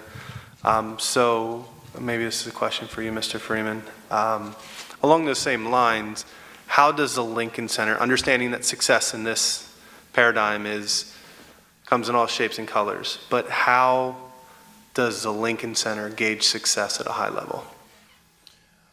Well, we have... Student success, let me clarify, student success. Yeah, so student success is dependent on each student. So with the 1-to-4 ratio, we are able to individualize the curriculum for every student. And so when you walk into a classroom, it's not, first of all, it doesn't look like a traditional classroom. It looks more like a collaborative kind of group project work area. And the teachers are literally working individual. So in a class period, they might go from one person to another. I think 5 or 6 might be our largest class size. So they're able to go. And so the bottom line is success looks different for every single student. I'll give you an anecdotal story. I mean, so this was a few years back. We had a student that had some pretty significant trauma in their life and grew out his hair to cover his face. He would not show his face. He came to us, would not even talk. And so it took months for him to even speak his first word. So success was, get him to talk. And I mean, obviously, so he's not in a place to learn, algebra if he's got some significant unresolved trauma. Fast forward 4 years later, he's cut his hair and he's ready to go join the workforce. And he's one of our big success stories. We have lots of them just like that. Others will end up earning a 4-year, so success for them might be that they're academically prepared to get scholarships, academic scholarships to attend an Ivy League school. We've had those too. So it really just depends on where they are, what their needs are. Yeah.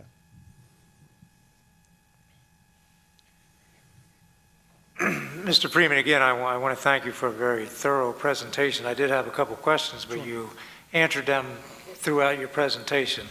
I'm happy to see that you are aligned to PA standards.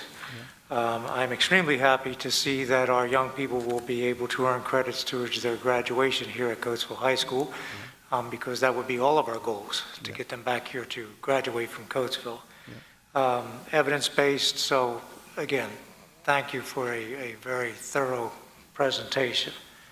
Are there any other questions for Mr. Freeman or his staff? Thank you, sir. Thank you for your time.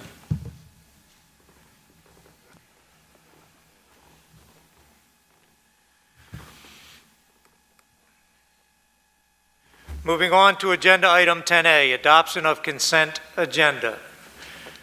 Recommended motion that the Board of School Directors approve the consent agenda items. Do I have a motion? Motion. Second. Committee meeting action items considered routine will be enacted under one motion unless removed for separate action upon board request.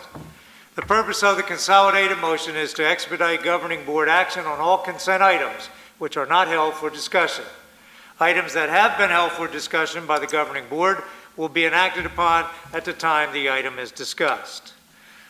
I will start this evening by removing the following agenda items from consent agenda.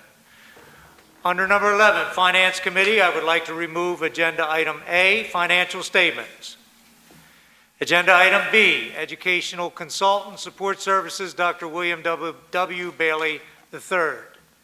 And 11R, Human Resources Report. Under the Education Committee, number 12, I would like to remove all agenda items from A through and including letter J. Once again, I would like to remove all Education Committee agenda items A through J. At this time, any colleagues have any other items, any other agenda items for removal from consent agenda?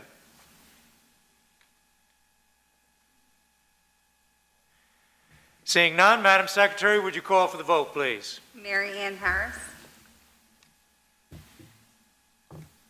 Yes. Becky Harlan. Yes. Amelia Mills. Yes. Andrew Finkbonner. Yes. Harvell Brown. Yes. Tom Keach. Yes. Rob Fisher. Yes. Motion approved.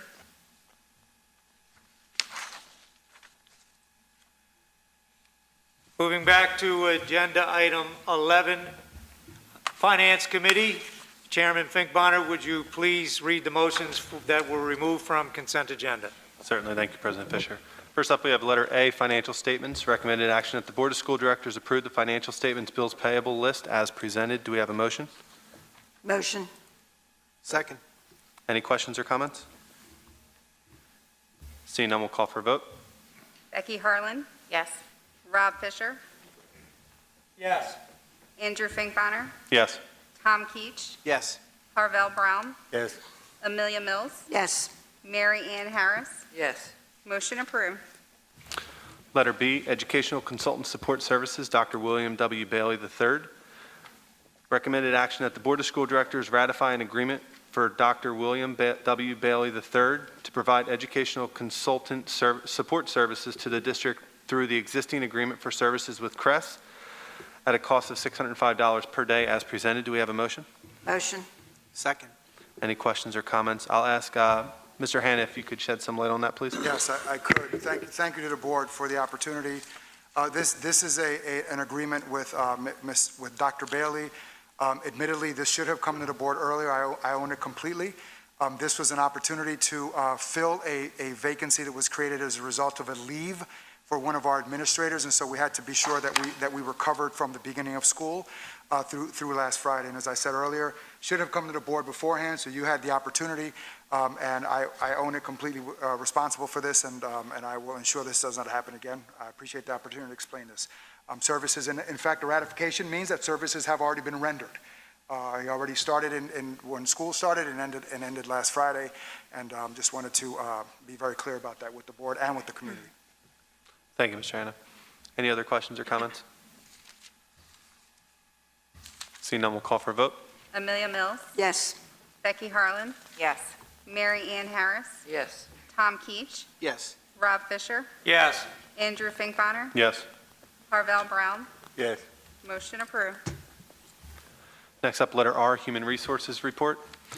Recommended action that the Board of School Directors approve the resignations, appointments, new positions, leave of absence, transfers, changes of status, and corrections as presented. Do we have a motion?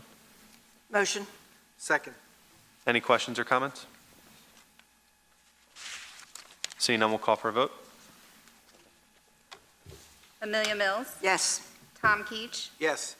Rob Fisher. Yes. Andrew Finkbonner. Yes. Becky Harlan. Yes. Harvell Brown. Yes. Mary Ann Harris. Yes. Motion approved. Education Committee items removed from consent agenda. Chairman Mills. Thank you. A, Lincoln Center Agreement for Services. Recommended action, pending legal review, that the Board of School Directors approve the agreement for services with the Lincoln Center to provide a total of 20 slots at the Academy and provide 2 master's level school-based mental health professionals placed at the Coatesville Area School District schools for the remainder of the 2021-2022 school year, beginning in November of 2021 and ending in June of 2022, in the amount of $556,300. $437,100 for 20 slots and $119,090 $119,200 for 2 school-based mental health professionals as presented. Sorry about those numbers. This initiative will enable the Coatesville Area School District to place students in need of an alternative assignment so they can receive the supports they need. Do I have a motion? Motion. Comments? Second. Second, okay. Comments, questions? Call for the vote. Harvell Brown, Yes. Andrew Finkbonner, Yes. Amelia Mills, Yes. Tom Keach, Yes. Mary Ann Harris, Yes. Becky Harlan, Yes. Rob Fisher. Yes. Motion approved. B, proposed adjudication student 10005090. Recommended action, that the Board of School Directors approve the proposed student adjudication for student 10005090. Do I have a motion? Motion. Second. Call for the vote. Tom Keach, Yes. Andrew Finkbonner, Yes. Rob Fisher, Yes. Becky Harlan, Yes. Mary Ann Harris, Yes. Harvell Brown, Amelia Mills. Yes. Motion approved. C, proposed adjudication student 10008225. Recommended action, that the Board of School Directors approve the proposed student adjudication for student 10008225. Do I have a motion? Motion. Second? Second. Okay, thank you. Call for the vote. Becky Harlan, Yes. Harvell Brown, Yes. Amelia Mills, Yes. Rob Fisher, Yes. Andrew Finkbonner, Yes. Tom Keach, Yes. Mary Ann Harris. Yes. Motion approved. D, proposed adjudication student 10005536. Recommended action, that the Board of School Directors approve the proposed student adjudication for student 10005536. Do I have a motion? Motion. Second. Call for the vote.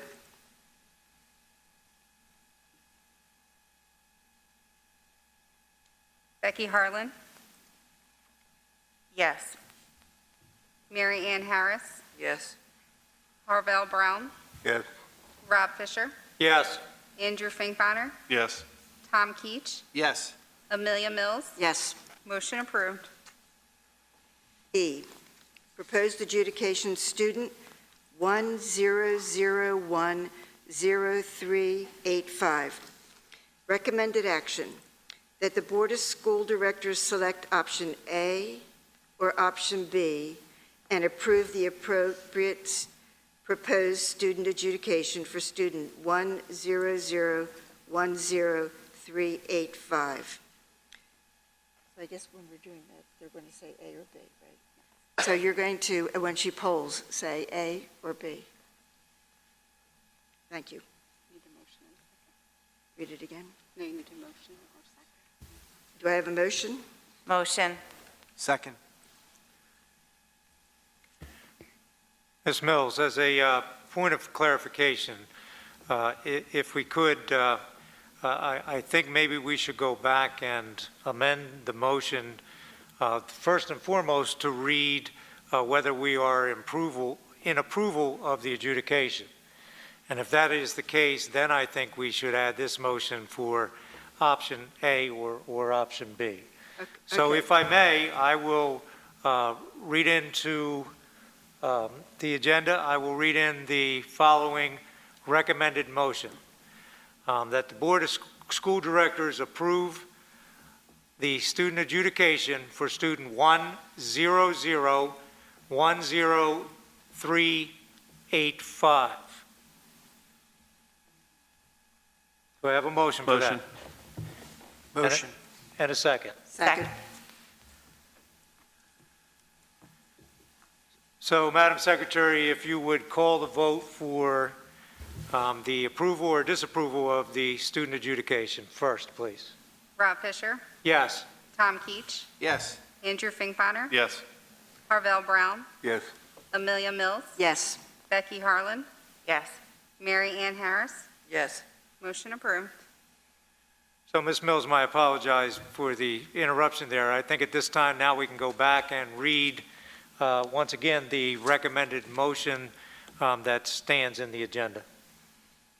The original one. Yes. Okay. Recommended action that the Board of School Directors select option A or option B and approve the appropriate proposed student adjudication for student 100-10385. And we did have an approved first and second on that, so I think we're now ready for the vote. Again, to my colleagues, please recognize that you will be choosing between option A or option B. Andrew Finkbeiner, B. Mary Ann Harris, A. Amelia Mills, B. Harvell Brown, A. Becky Harlan, A. Rob Fisher, B. Tom Keach, B. B. Approval for option B, correct, Madam Secretary? Yes, that is Option B. correct. Thank you. Okay. Okay, Ms. Mills. Yeah, got it. F, proposed adjudication student 100-8599. That the Board of School Directors approve the proposed student adjudication for student 100-8599. Do I have a motion? Motion. Second. Call for the vote. Andrew Finkbeiner, Yes. Mary Ann Harris, Yes. Amelia Mills, Yes. Becky Harlan, Yes. Harvell Brown, Yes. Tom Keach, Yes. Rob Fisher. Yes. Motion approved. G, proposed adjudication student 100-6724. Recommended action that the Board of School Directors approve the proposed student adjudication for student 100-6724. Do I have a motion? Motion. Second. Call for the vote. Rob Fisher, Yes. Tom Keach, Yes. Andrew Finkbeiner, Yes. Harvell Brown, Yes. Mary Ann Harris, Yes. Amelia Mills, Yes. Becky Harlan. Yes. Motion approved. H, proposed adjudication student 100-9945. Recommended action that the Board of School Directors approve the proposed student adjudication for student 100-9945. Do I have a motion? Motion. Second. Call for the vote.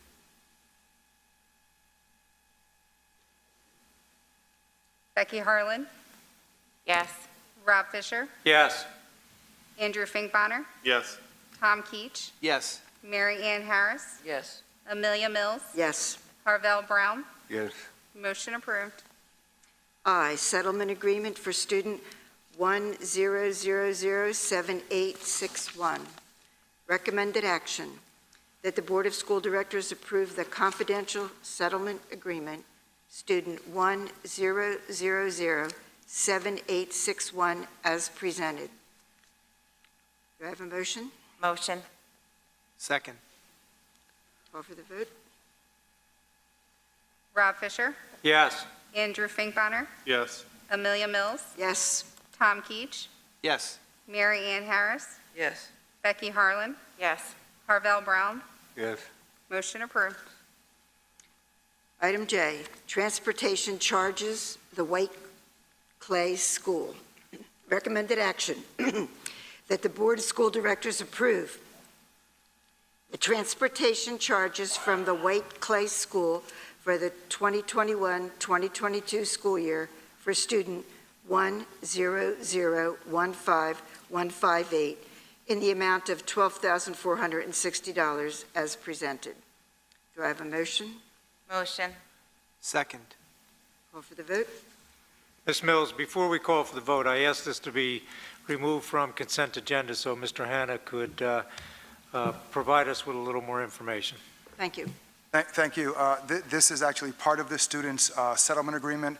It is for transportation. The district's been unable to sort of get the student there in a timely fashion, and so we have contracted out to be sure we're able to do that to meet the settlement agreement. Thank you. Thank you. Thank you. Tom Keach, Yes. Harvell Brown, Yes. Andrew Finkbeiner, Yes. Rob Fisher, Yes. Becky Harlan, Yes. Mary Ann Harris, Yes. Amelia Mills. Yes. Motion approved. Moving on to agenda item 15A, public comment. The board has requested that all persons making comments of public concern to list their name, address, telephone number, and topic on the sheet provided. There is a 3-minute time limit per person.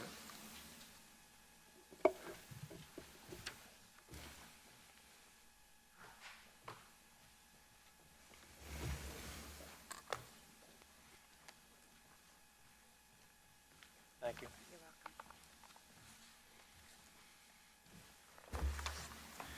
Denise Truxler, I guess it is. I'm sorry.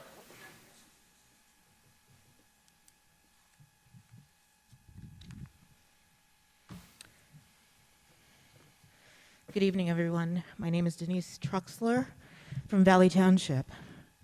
Before our family began homeschooling, I was a public school educator serving as a literacy coach in Title I schools in Virginia.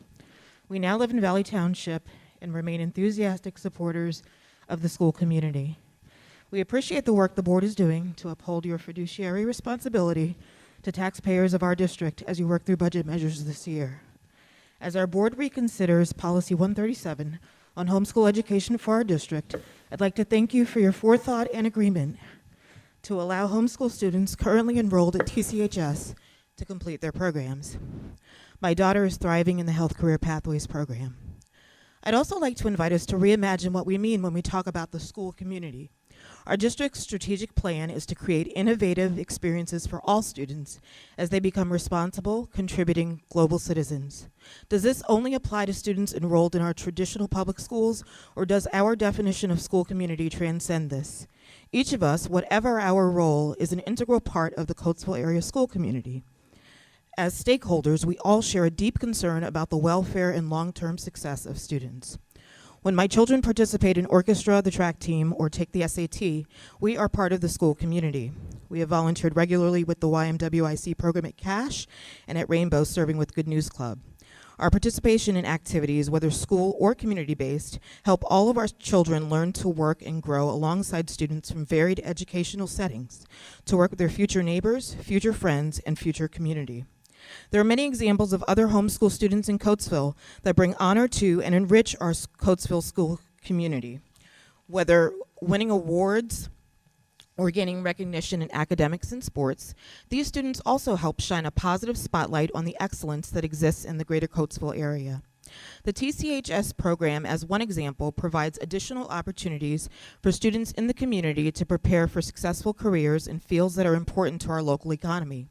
Homeschool students in our neighboring districts of Downingtown, Octorara, Kennett, Westchester, Unionville, Owen J. Roberts, Oxford, and Twin Valley are able to attend TCHS. I would love for our Coatesville homeschool students to continue to have the same opportunity.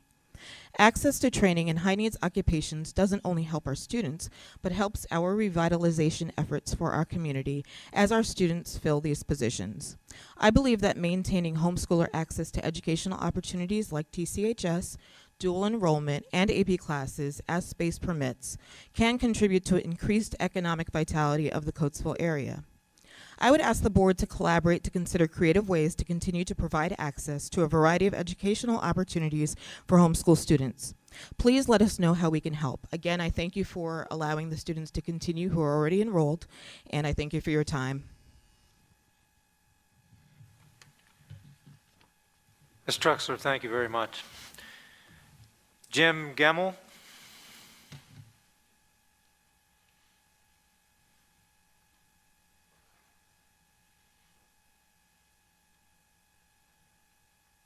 Thank you, Board. Appreciate the opportunity to speak.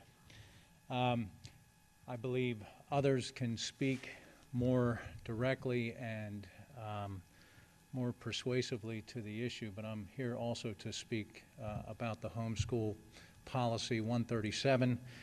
My wife and I have homeschooled our 7 children, have lived in the Coatesville area since 1998. We are taxpayers. We use very few resources for the Coatesville School District by comparison. Our children have profited greatly by being on the school sports teams, but when it comes to TCHS, and I think I can say this is, I don't have percentages for you, but just being close in the community, there are very few homeschool families that I know of that use and go to TCHS and actually use the public transportation, the actual busing system to get there. Most of them actually get there by their own transportation. They're happy to do that. Many of them have excelled in that program. They are also helping other students from this school district who are also there. I believe it has been the testimony of the superintendents and those who run TCHS that the homeschool community has been a great asset to TCHS and a great, what we hope to be, a great help and honor to the Coatesville School District, as we have been glad to represent the school district within which we belong. So I will keep my comments to that, but I did want to say very respectfully that if it is a financial issue, which I believe has a lot to do with it, I believe it would be a great and grave mistake to take away this opportunity from a lot of the students that live within this district to have the great educational opportunity at TCHS. Thank you.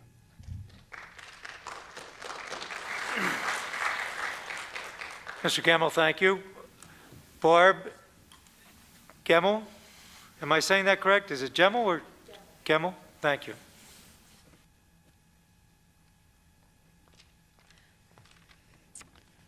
Thank you for this opportunity to speak to you.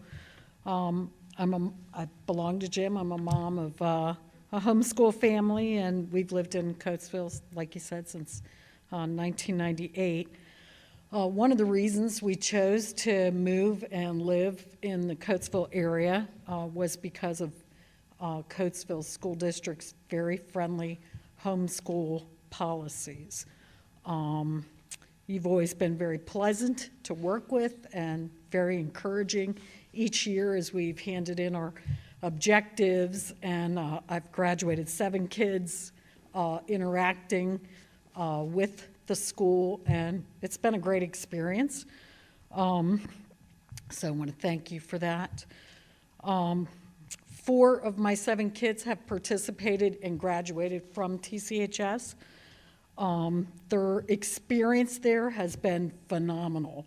TCHS is an outrageously excellent school. The teachers are excellent. The people who run the school just are very, I just can't say enough for them and how they care for their students. All 4 of my kids have gone on to colleges and careers according to the fields that they studied at TCHS, whether it be engineering. One of them's at Westchester as a nursing major, who you'll hear from. 2 of them have been graphic design majors and are working in the field at this point. They all got their early training at TCHS. So as homeschoolers, having that opportunity has been very important to my family. Let's see.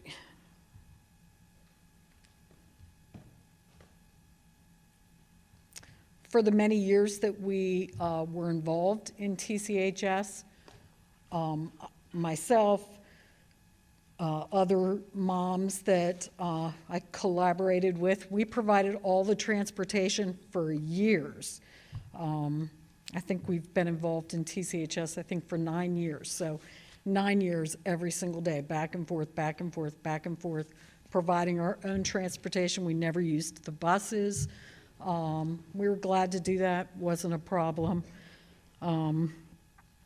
While at TCHS, 2 of my kids went through a program called Skills USA, which is a competition that they have at the school that basically it's a competition with all the other tech schools in the entire state of Pennsylvania. Could I have just another second to finish up? Thank you. 2 of my kids placed first in the state of Pennsylvania and went on to represent Pennsylvania in the nation. One of those took 2nd place in the nation. One of them took 3rd place in the nation. And I'm not saying that to pat my kids on, on the back or my family. They represented this area. They represented TCHS. They represented Coatesville. Ms. Gamble, could you finish up for us, please? So they're giving to the community. They've represented this area well as homeschoolers, but as a family here in the community. So TCHS is important to homeschoolers. Thank you. Thank you very much. Rachel Gemmel.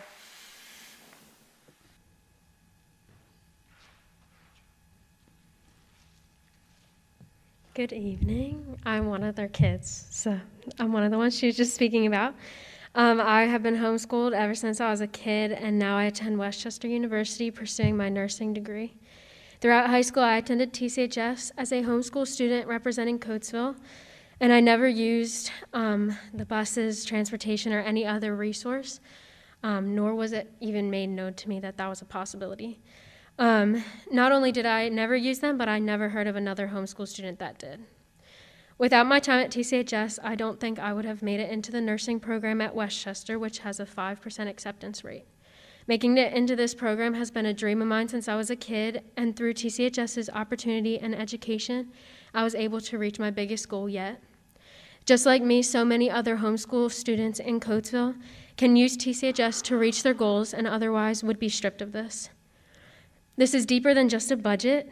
As you're voting and making these decisions, you do need to realize that removing homeschool students from TCHS is not only removing the opportunities and dreams of the student in the community, but as well as removing some of the best students at TCHS. Aside from this, the homeschool students at TCHS act as amazing representatives and are always giving back to Coatesville through TCHS.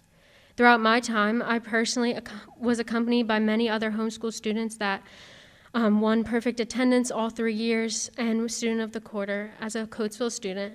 I was always super filled with pride that I could make Coatesville look good academically, and I could do this when I couldn't do this in a lot of other aspects. Like said before, I also represented Coatesville on a national level, winning 2nd in the nation, being the only Coatesville student winning a medal at nationals. I was accompanied by 2 other homeschool Coatesville students at nationals, making the majority of the national team.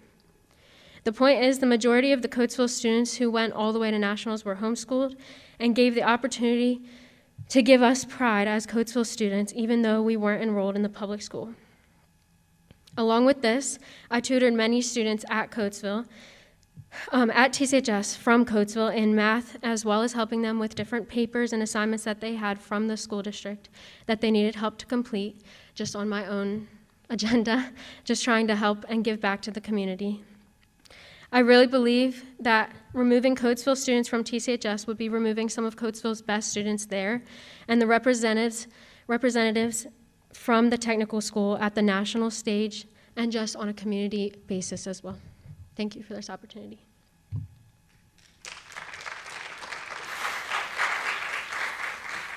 Thank you, Ms. Gemmel. Ed Dart.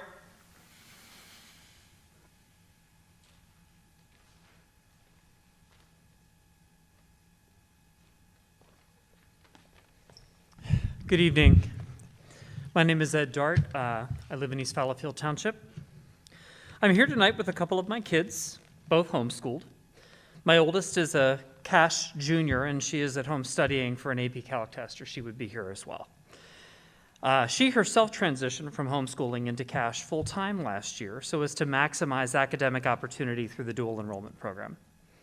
We have homeschooled each of them for different reasons, to individualize their instruction and to allow each to capitalize on their creativity and their unique giftedness.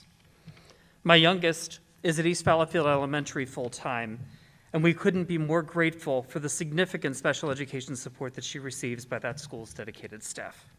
I want to share with you a few thoughts to counter some of the ideas that I believe are guiding this policy revision. It seems that the board would rather see homeschooled students become full-time public school students, or even worse for the budget, charter school students, if they want to take advantage of any public school offerings. How would that not further strain already strained resources? Incidentally, homeschooling families save the district thousands and thousands of dollars over the course of each child's academic career. Regardless, education cannot be a one-size-fits-all solution, lest each student's individual and unique needs go unmet. Let every child of the district leverage taxpayer-funded services to the degree that it makes sense for that student and their family. Most kids will choose the fully traditional path, some will not, and for good, educational, and aspirational reasons. Now, these days, we're hearing an awful lot, and it is very important to focus on what we're hearing about diversity, equity, and inclusion. Homeschooled students that leverage certain district offerings bring a diversity of thought and experience that is otherwise impossible to find through full-time traditional school. They enrich their peers and their teachers' experiences when they take a course at the high school or when they enroll in TCHS. Denying special education services and these taxpayer-funded public education opportunities introduces a severe lack of equity for students that need such services, or whose parent may be able to effectively teach every subject matter except, perhaps, a physics class, an AP Bio class, or a foreign language. There has been the assertion that homeschooling families that need special education services could use private providers for such services to be covered by medical insurance. What if the family doesn't have insurance, or insurance that does not provide those services? My own youngest daughter has significant speech delays at age 9 and has been on a waiting list at CHOP, if I could just have 30 more seconds, has been on a waiting list at CHOP for speech services for a better part of the year with no end in sight. And that isn't even a matter of insurance. So again, equity, where is it? And inclusion. I think the entire subject matter of the proposal speaks to the lack thereof, so I don't think that I need to spend any more time on that application, or in the application of the vocabulary word. Distinguished members of this board, it is a dangerous and discriminatory to keep taxpayer-funded services like these from those who choose to live and raise our kids and pay taxes in Coatesville. This Thank policy you, will cause Mr. Dart. CASD to take several steps backwards. Mr. Dart, please. Thank you. My last statement. DEI, the shift away from it that homeschooling brings, certainly has the potential to run awry of what is undeniably the right thing to do, if you do indeed intend to do the right thing by all students of Coatesville Area School District. Thank you, Mr. Dart. Thank you. Jessica Styler. Did I get that right? It is Styler? Steiner, thank you. I'm bringing this guy with me because we're sharing a long letter together. That's fine. So, my name is Jessica. I live in West Brandywine Township, but I'm reading this on behalf of Mrs. Jacqueline Rickards, who's a parent of 4 sons. She's from West Brandywine Township as well. First of all, she says, thank you for your past and current inclusion of homeschooled students in what was originally CAT Brandywine and is now TCHS Brandywine. This has made a huge impact on the lives of many students, including some of my children. In 2005, our son Tim enrolled in the Commercial and Graphic Arts program at CAT Brandywine. While there, Tim won several awards for his art, including first place for his graphic design entry at the Regional High School Computer Fair. But he learned more than just graphic design. Tim was active in the Skills USA program, serving as a class officer. He also participated in leadership competitions, winning the gold medal for prepared speech at states his junior and senior years, and competing at nationals. He was also selected for the National Technical Honor Society. Tim majored in graphic design in college, and although he is not currently working in that field, the leadership training he received through Skills USA contributed greatly to his success in his role as Senior Director of Service and Insurance for a large company. Our second son, Alex, entered the Electronic System Technology, EST program at CAT B his junior year. He completed the 3-year program in 2 years and scored advanced on the NOCTI Skills Proficiency Test. Alex won a silver medal in the Applied Electronics competition at regionals and a silver medal in related technical math at states. He was chosen for the National Technical Honor Society and was a commencement speaker. Alex is now an electrical engineer and works for Eastman Chemical Corporation in Longview, Texas. Our third son, Stephen, began the EST program at CAT B and then moved with the school to what is now TCHS Brandywine. Stephen's score on the NOCTI skills test was more than 28 points above what was required to be considered advanced. As captain of the robotics team, Stephen led his team to win the state championship and then on to the World Championships, where they placed 21st out of 64 teams. An active member of Skills USA, he won the gold medal for prepared speech at states his junior year and was elected to serve as Pennsylvania's Skills USA president for his senior year. In addition, Stephen served TCHS at every open house they had and traveled on his own time to local schools to promote TCHS and technical education. He was selected to the National Technical Honor Society, was a commencement speaker, and a student representative to CCIU committee meetings. By the time he graduated, Stephen had completed 21 college credits through TCHS's Career Pathway program. He is now an electronics engineer at a local company that makes custom automated and robotic machines for major corporations and even the US Mint. Our fourth son, Caleb, was a student in the HVAC program at TCHS. He too excelled academically and was active in Skills USA, serving as a school officer and being part of a team that won a gold medal at states. Go ahead, want to take over right here? I'll continue for, excuse me. During his junior year, Caleb spent 1 day a week applying the classroom skills he was learning by working alongside his HVAC technician with the Good Works organization, helping to repair heating systems for low-income families in our area. Caleb also served as student rep for the CCIU committee meetings. In the end, Caleb decided that HVAC was not what he wanted to do for a career and opted not to attend TCHS's senior year. Still, both hands-on and the leadership skills he acquired at TCHS will serve him well for the rest of his life. I'm going to skip to this last paragraph, which I think carries a lot of weight. We understand that you are facing a major financial challenge, but what we are asking you to continue to fund is an insignificant part of the budget.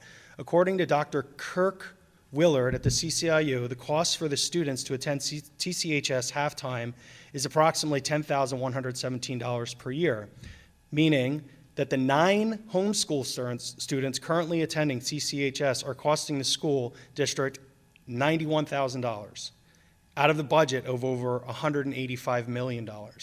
Cutting $91,000 from your yearly budget will have almost no impact on your multi-million-dollar budget shortfall, but it will have a major impact on the lives of the handful of students who will miss out on the opportunity to enhance their education by attending TCHS, and then to both give back to the community and to the majority of the contributors, and to be major contributors to the industries in our country. And on behalf of her, we'd like to thank you for this opportunity.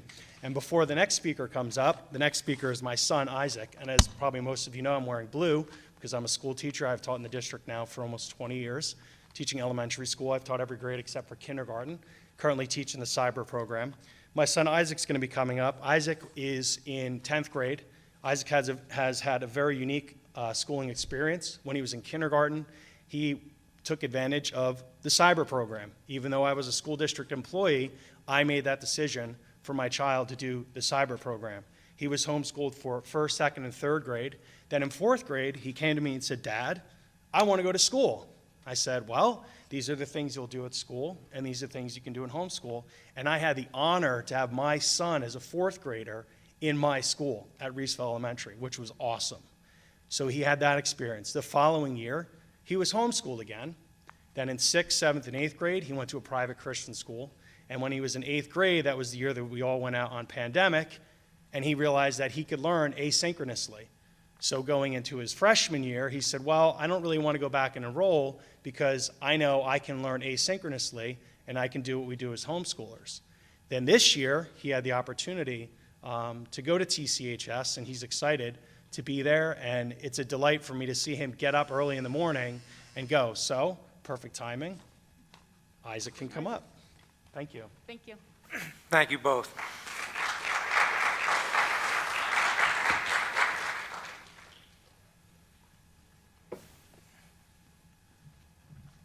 Good evening. My name is Isaac Steiner. I'm from Brandywine Township. I'm in 10th grade this year, homeschooling in the afternoon and attending TCHS in the morning in the electrical occupations program. I thrive at TCHS because I'm a hands-on visual learner. I like that for 2 hours a day, I can work and learn in the shop and apply what we are taught during our class sessions. I see myself using the skills I am learning through TCHS to move into a career in a trade because desk work is not in my interest. I appreciate that I have the chance to learn things that I want to learn and that matter to me personally. I have also discovered that the average age of people working in the trades is 55 years old. This means that in just a few years, you will need young tradespeople like myself to fill essential empty positions. I am thankful that you have stated that I will be able to complete my program, but I also ask you to continue these opportunities for other students like myself who do not do best in regular classroom settings. Thank you. Thank you, Isaac. Daniela Snyder.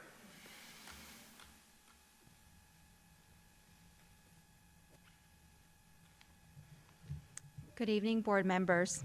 First and foremost, thank you for this opportunity to speak tonight. We are grateful for the school district and all the time and work you put into this community. As you have stated, my name is Daniela Snyder, and my husband and I have been homeschooling our children and paying our school taxes in the West Brandywine Township for 11 years. Our family has appreciated the support that we have experienced from the district to help facilitate a well-rounded education for our children. As an immigrant and now an American citizen, I never take for granted our school district and the services you provide. Do you mind if I lower my mask? Is that okay? Thank you. Our son, Jacob Snyder, who will be speaking after me, is currently in 10th grade and has been attending one of the programs that TCHS offers.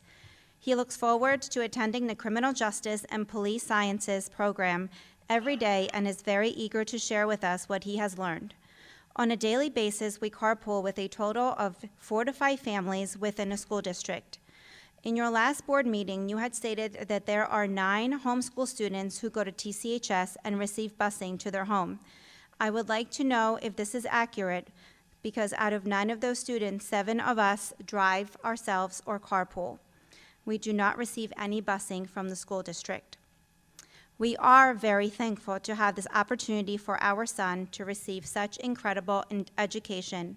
He truly is growing into a man that serves the community and has a desire to succeed. You have also mentioned that you need to take care of your own kids. How do you make a difference between your kids and homeschool kids? Aren't they all kids that reside in the Coatesville Area School District and deserve the opportunity to become successful individuals? The other comment that came up last week or a couple weeks ago was that homeschoolers go to TCHS for social hour. Again, that is not correct. All of the families I have mentioned above are involved in many activities outside of the home, and choosing to get up at 6 a.m. daily to attend TCHS is not their choice of social hour. It is a time to take education seriously. We are a hardworking family who take education seriously and are always ready to serve in our community. We feel every child in the district deserves the help he or she needs. No child in this school district should be declined of any services. For example, I have 2 sons who have needed speech therapy. For 5 years, from the years 2015 to 2020, our school district has provided outstanding speech therapy for both of my sons who are homeschooled. My sons were 8 and 6 years old. Thank you for providing this service and helping my sons be able to articulate their words and sentences. Today, they speak very clearly. I would like to just like to wrap up by encouraging you to provide special needs services and TCHS programs for homeschool students. Please continue to give everyone, including homeschool students, the chance to succeed in today's society. Together, we can make Coatesville a better place for our children, families, and future generations. Thank you. Thank you, Mrs. Snyder. Jacob Snyder.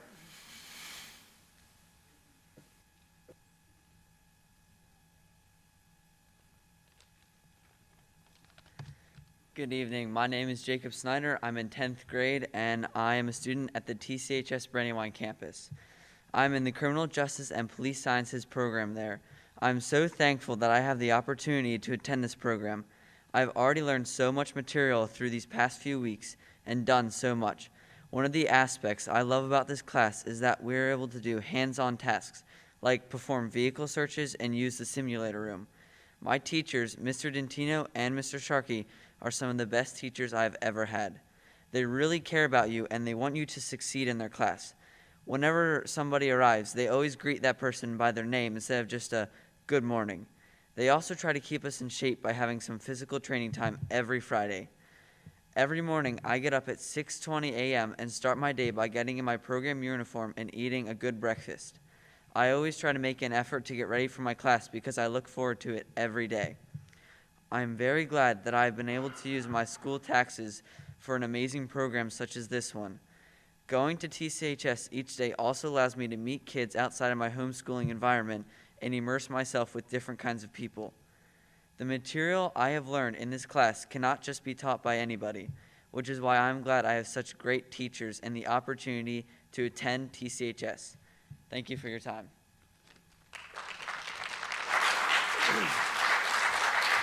Thank you, Jacob. Brianna Worcester.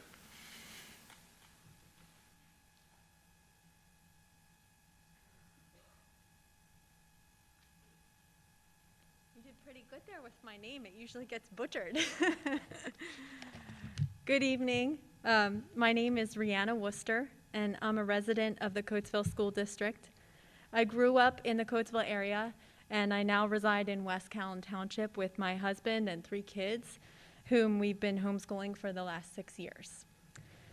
We're so thankful for the relationship that the Coatesville Area School District has with homeschoolers like us. You've always been really easy to work with. Recently, it was brought to our attention that the longstanding privileges that homeschoolers have enjoyed, do you mind if I take my mask down? Oh, sorry. That homeschoolers have enjoyed for many years are in jeopardy of being taken away with Policy 137.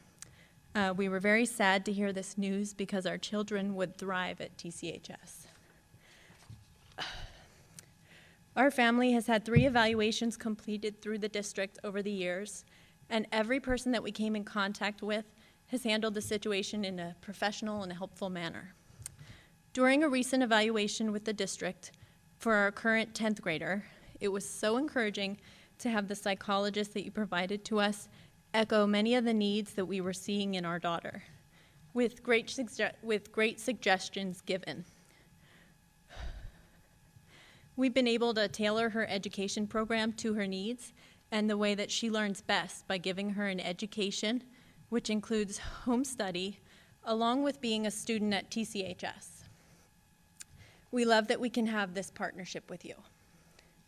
2021 was a great turning point for us when we enrolled her in the Digital and Sound Communications program at TCHS. Since we were told that transportation was not available to us, we started a carpool with 4 other families who live in the district and also attend TCHS. The program has been wonderful so far as it plays to her strengths. She is incredibly talented in the arts, but up until now, she's lacked the knowledge and the tools to be able to bring her ideas to life. TCHS is providing that for her. She's actually excited to get out of bed and leave for the program each morning, and she is not a morning person. Additionally, our son learns best with a multisensory learning approach. He loves to build things, and he's extremely knowledgeable about animals. We're hoping that the option for him to attend TCHS will still be available to him when he reaches the age. He would absolutely thrive in that environment. We love that many of the graduates of the program go on to get real-world jobs right out of high school. I hope we can work together to continue these programs for all students living in the Coatesville School District. Thank you.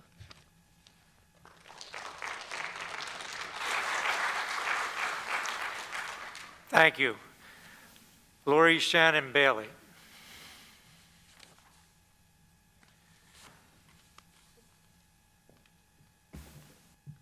Good evening. I'm not going to talk about the things I put on the agenda. I guess it doesn't really matter.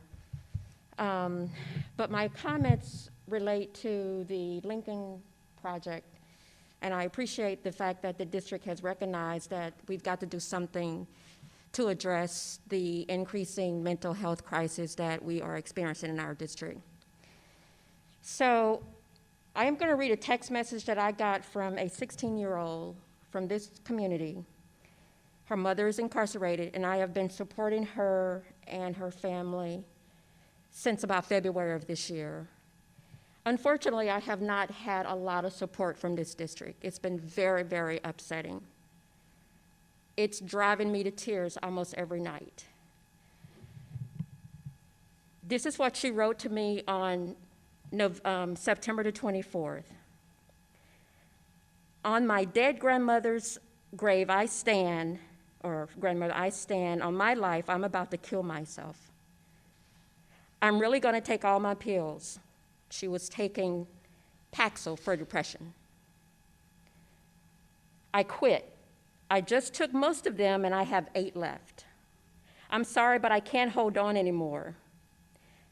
My blank said something to me that just helped me realize either I stay and lose myself, or I go and end the pain. I can't keep feeling like this. She's been cutting since God knows how long, so self-harm, which we heard tonight. So when I stand before you, school board, I'm not here because I'm trying to run a popularity contest. I don't want to be on the board. I want to change this community. I want to be a part of positive change. This student, we could have been planning another funeral. Thank God she was home and her dad was home and he intervened. She did get the help that she needed, and with some assistance from Ms. George, she now is in the REACH program at the CCIU. I just found out about the REACH program. I just found out really about CCIU. Maybe I'm dumb, maybe I'm stupid, I don't know. But I don't have a long history of knowing all these really neat and fabulous programs that even the TCH program that I'm hearing so many about. If this student was in that program, she probably wouldn't have missed 107 days last year. She has 2 siblings, one missed 148 days and one missed 107 days. Talk about the school to prison pipeline or an early grave. So thank you for the effort and the work that you're doing and will do, either with the Lincoln Center or however you want to do it, to help these children whose parents are not necessarily the best advocates for them. Thank you.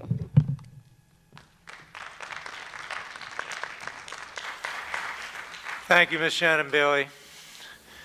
Andrew Worcester.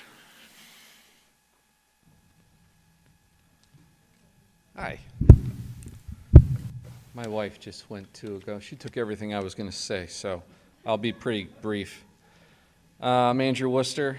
My wife and I homeschool our 3 children, though she does most of the work. I help where I can. As you've heard, my oldest daughter is in TCHS, and she's really thriving there.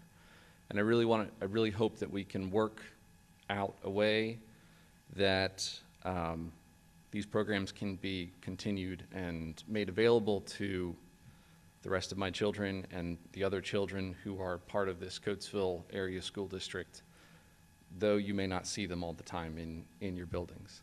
I firmly believe that it's both the moral choice and it's also the financially responsible choice, because to discontinue the programs, I think, would send the wrong message to a wide homeschool community of students and potential students that,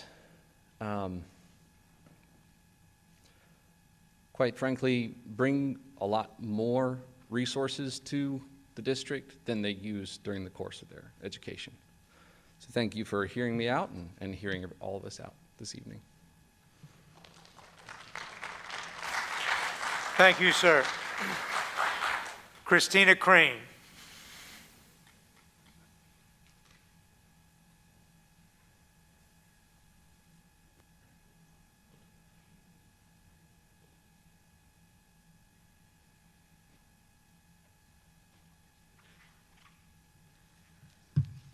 Hi. My name's Christina Crane. I own a home in West Callan Township. My children are third-generation Coatesville kids. Their great-grandparents were here in the 1930s. Proud to be a Coatesville family. My husband and I own 7 other properties in the West End Coatesville, Compass, and Valley.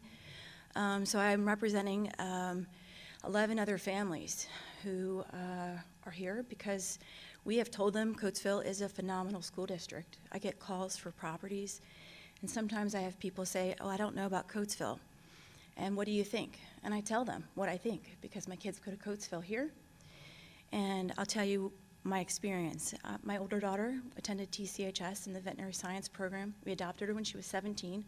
She was a homeless student here. We took her in. She graduated from TCHS, and she went on to the Navy. I have a 21-year-old autistic son who had full-time aid all the way through school. He graduated and went on to Widener University as a robotics major with a mechanical engineering minor. I have a senior who's here in the back of the room. She attended school through junior high. Junior high, she switched to cyber program. We were the first in the district to do a cyber blend program. My other daughter, who's a sophomore this year, she was also a cyber blend student. Both of my daughters now attend the DCC program. My daughter Kaylee will be graduating with a 4.0 associate's degree this year and graduating from high school at the same time, which is phenomenal. I now have a 5-year-old who I have homeschooled this year for the first time. She tested out of kindergarten, and we are advancing her to first grade, so she's doing that. I never thought I would look at my 5-year-old and think that there would not be a program available to her that was available to her siblings. I didn't think that was possible because Coatesville's always been the place where I thought there would be the opportunities available to her that were available to her siblings. I would ask you to consider that when you're considering this program being dropped or defunded. It was a phenomenal program for my older daughter. There's so many programs that are available to kids in the district that are enrolled that should be available to kids that are homeschooled. My daughter being one of them. She deserves that opportunity as she grows older. She deserves the opportunity to make that choice for herself. as do a lot of these kids that are sitting in the room and a lot of the kids that are younger that are coming up that would have the opportunity to make that choice for themselves as well. Thank you for your time. Thank you, Mrs. Crane. Audra Ritter.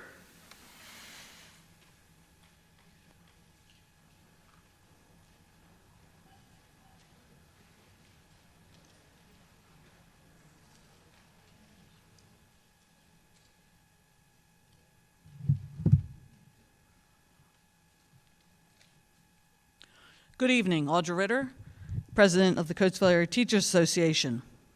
Since January, CATA has come to the negotiation tables, not only in good faith, but with realistic proposals for a fair and equitable contract. Understanding the financial constraints of the district, the teachers once again stepped up and are willing to go with a one-year agreement. This is something you don't see in any other district. Nobody else has even offered it. They won't offer it. They won't take it. Although the meetings that we've had directly with the school board have been very productive, here we stand today, still working without an agreement, again. Our teachers go above and beyond every single day. This was never more evident than it was in the past 2 years. Our teachers were handed a new program to work with, a new platform, a self-training of that platform, and then said, hey, go find some resources. And we did. We stepped up. We did a great job. We did a phenomenal job. And our students and our parents attest to it all the time. We deserve the respect and the appreciation that our surrounding districts give their teachers. We deserve a fair and equitable contract. We deserve to be a priority and not go months without a contract. We ask you, the school board, to not only agree to our one-year proposal, but to continue to negotiate in good faith by working with CATA towards a longer agreement that provides equity and appreciation for our collective efforts and expectations of our profession. Thank you.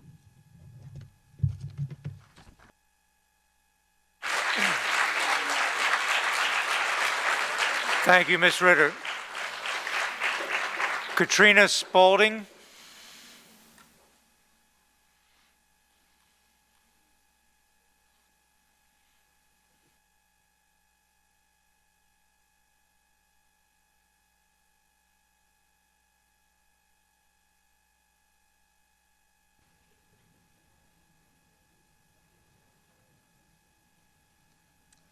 Hard to follow an act like that, but we're going to talk about homeschooling some more. So, good evening, ladies and gentlemen of the board. I pose to you a question. We all like going out to eat once in a while. When you go out to eat, do you always order the prefix menu? The preset menu picked by the chef who doesn't know you, who doesn't know your likes and dislikes, your potential allergies, things that could kill you, or your particular dietary needs?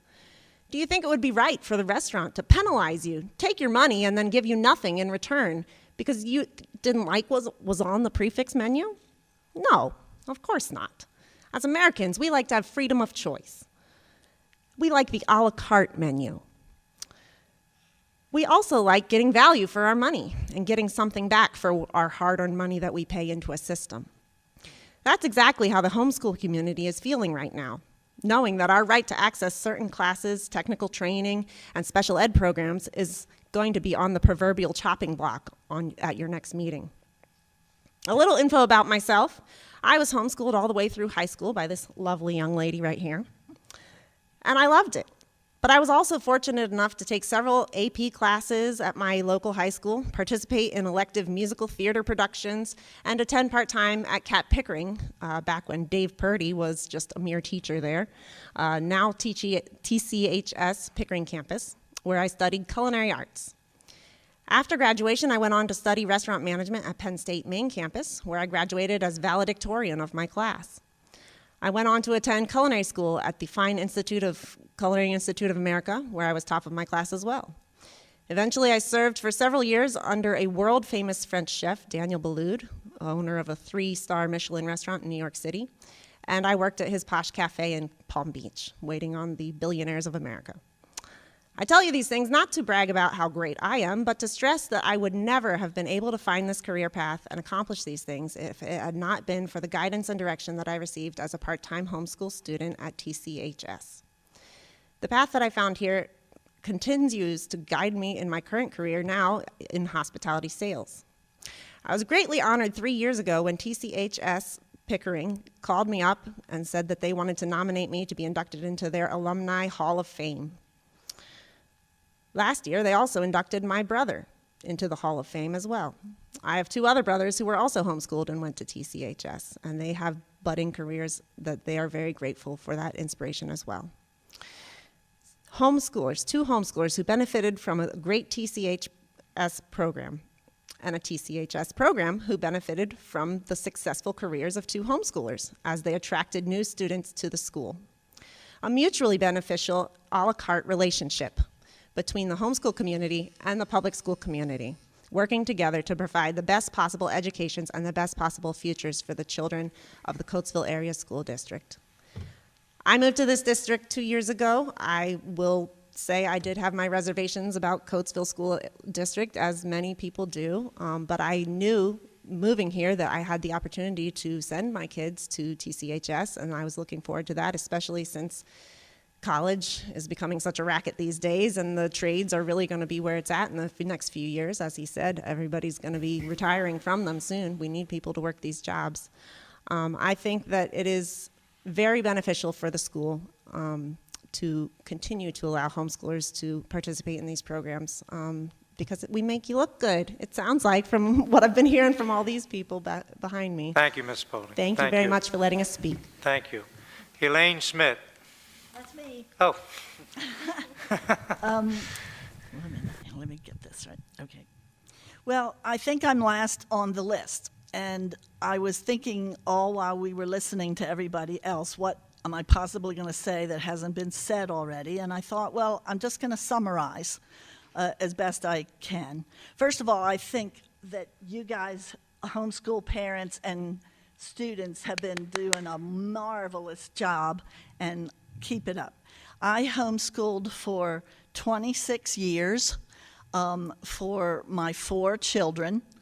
And now I am helping to homeschool my grandchildren, thanks to Katrina here, who has given me the grandchildren. I found some things that we did not have in common with the other problems that the board is dealing with. Transportation charges, for one thing. When we homeschooled, we bought her a car so that she could go between the public school, TCHS, and then also homeschool activities. So we were taking care of all the challenges there for transportation. Adjudication also, we never had to deal with that because her father and I dealt with any kind of discipline problems, and she did offer us some, I have to admit. But what we do have in common a lot that I've noticed is that there's been a lot of talk tonight about customizing our children's education. The Lincoln Center talked about that with kids that didn't learn well in a standard setting. And that's what homeschooling is all about, customizing our children's education so that depending on their learning styles, their needs, the things that are going on in the family at that time, and so on. So we try to customize it for each child. Each of my 4 children had different ratios of public school versus homeschool. Some were up to 50% of taking classes and then doing homeschool things on the side, but it all depended on each child's abilities, talents, and so on. And it takes a village. That was the other thing I heard tonight. It's the schools, it's the parents, it's the community, all working together for the kids of that area, not just the kids in one brick and mortar location, but the kids in a whole school district area. And so I hope that you will consider that these children, the students, are still contributing members of this Coatesville area, whether they're getting their education with their folks at home or at a co-op or at a business in your district or at your own brick and mortar schools. Please don't rule them out. Thank you. Thank you, Mrs. Smith. Before we move on to informational items, on behalf of the entire board, to all of you tonight who spoke to Policy 137, the board greatly appreciates your respectful and professional approach to sharing your concerns with us tonight. So thank you for that. Moving on to informational items. Any informational items this evening? I don't have, it's not necessarily an informational item, Mr. Fisher, but it's more of a comment, if I may, to the parents and also to the students who took an opportunity to speak this evening in favor of homeschooling and the policy as it stands. Each and every one of you, for parents, you should be proud of the accomplishments of you as an instructor for your child, and also of your children for the accomplishments that we heard tonight. That is, the accolades that we heard and the accomplishments are astounding. For the students that spoke, you should be proud of yourself for what you've done. Thank you.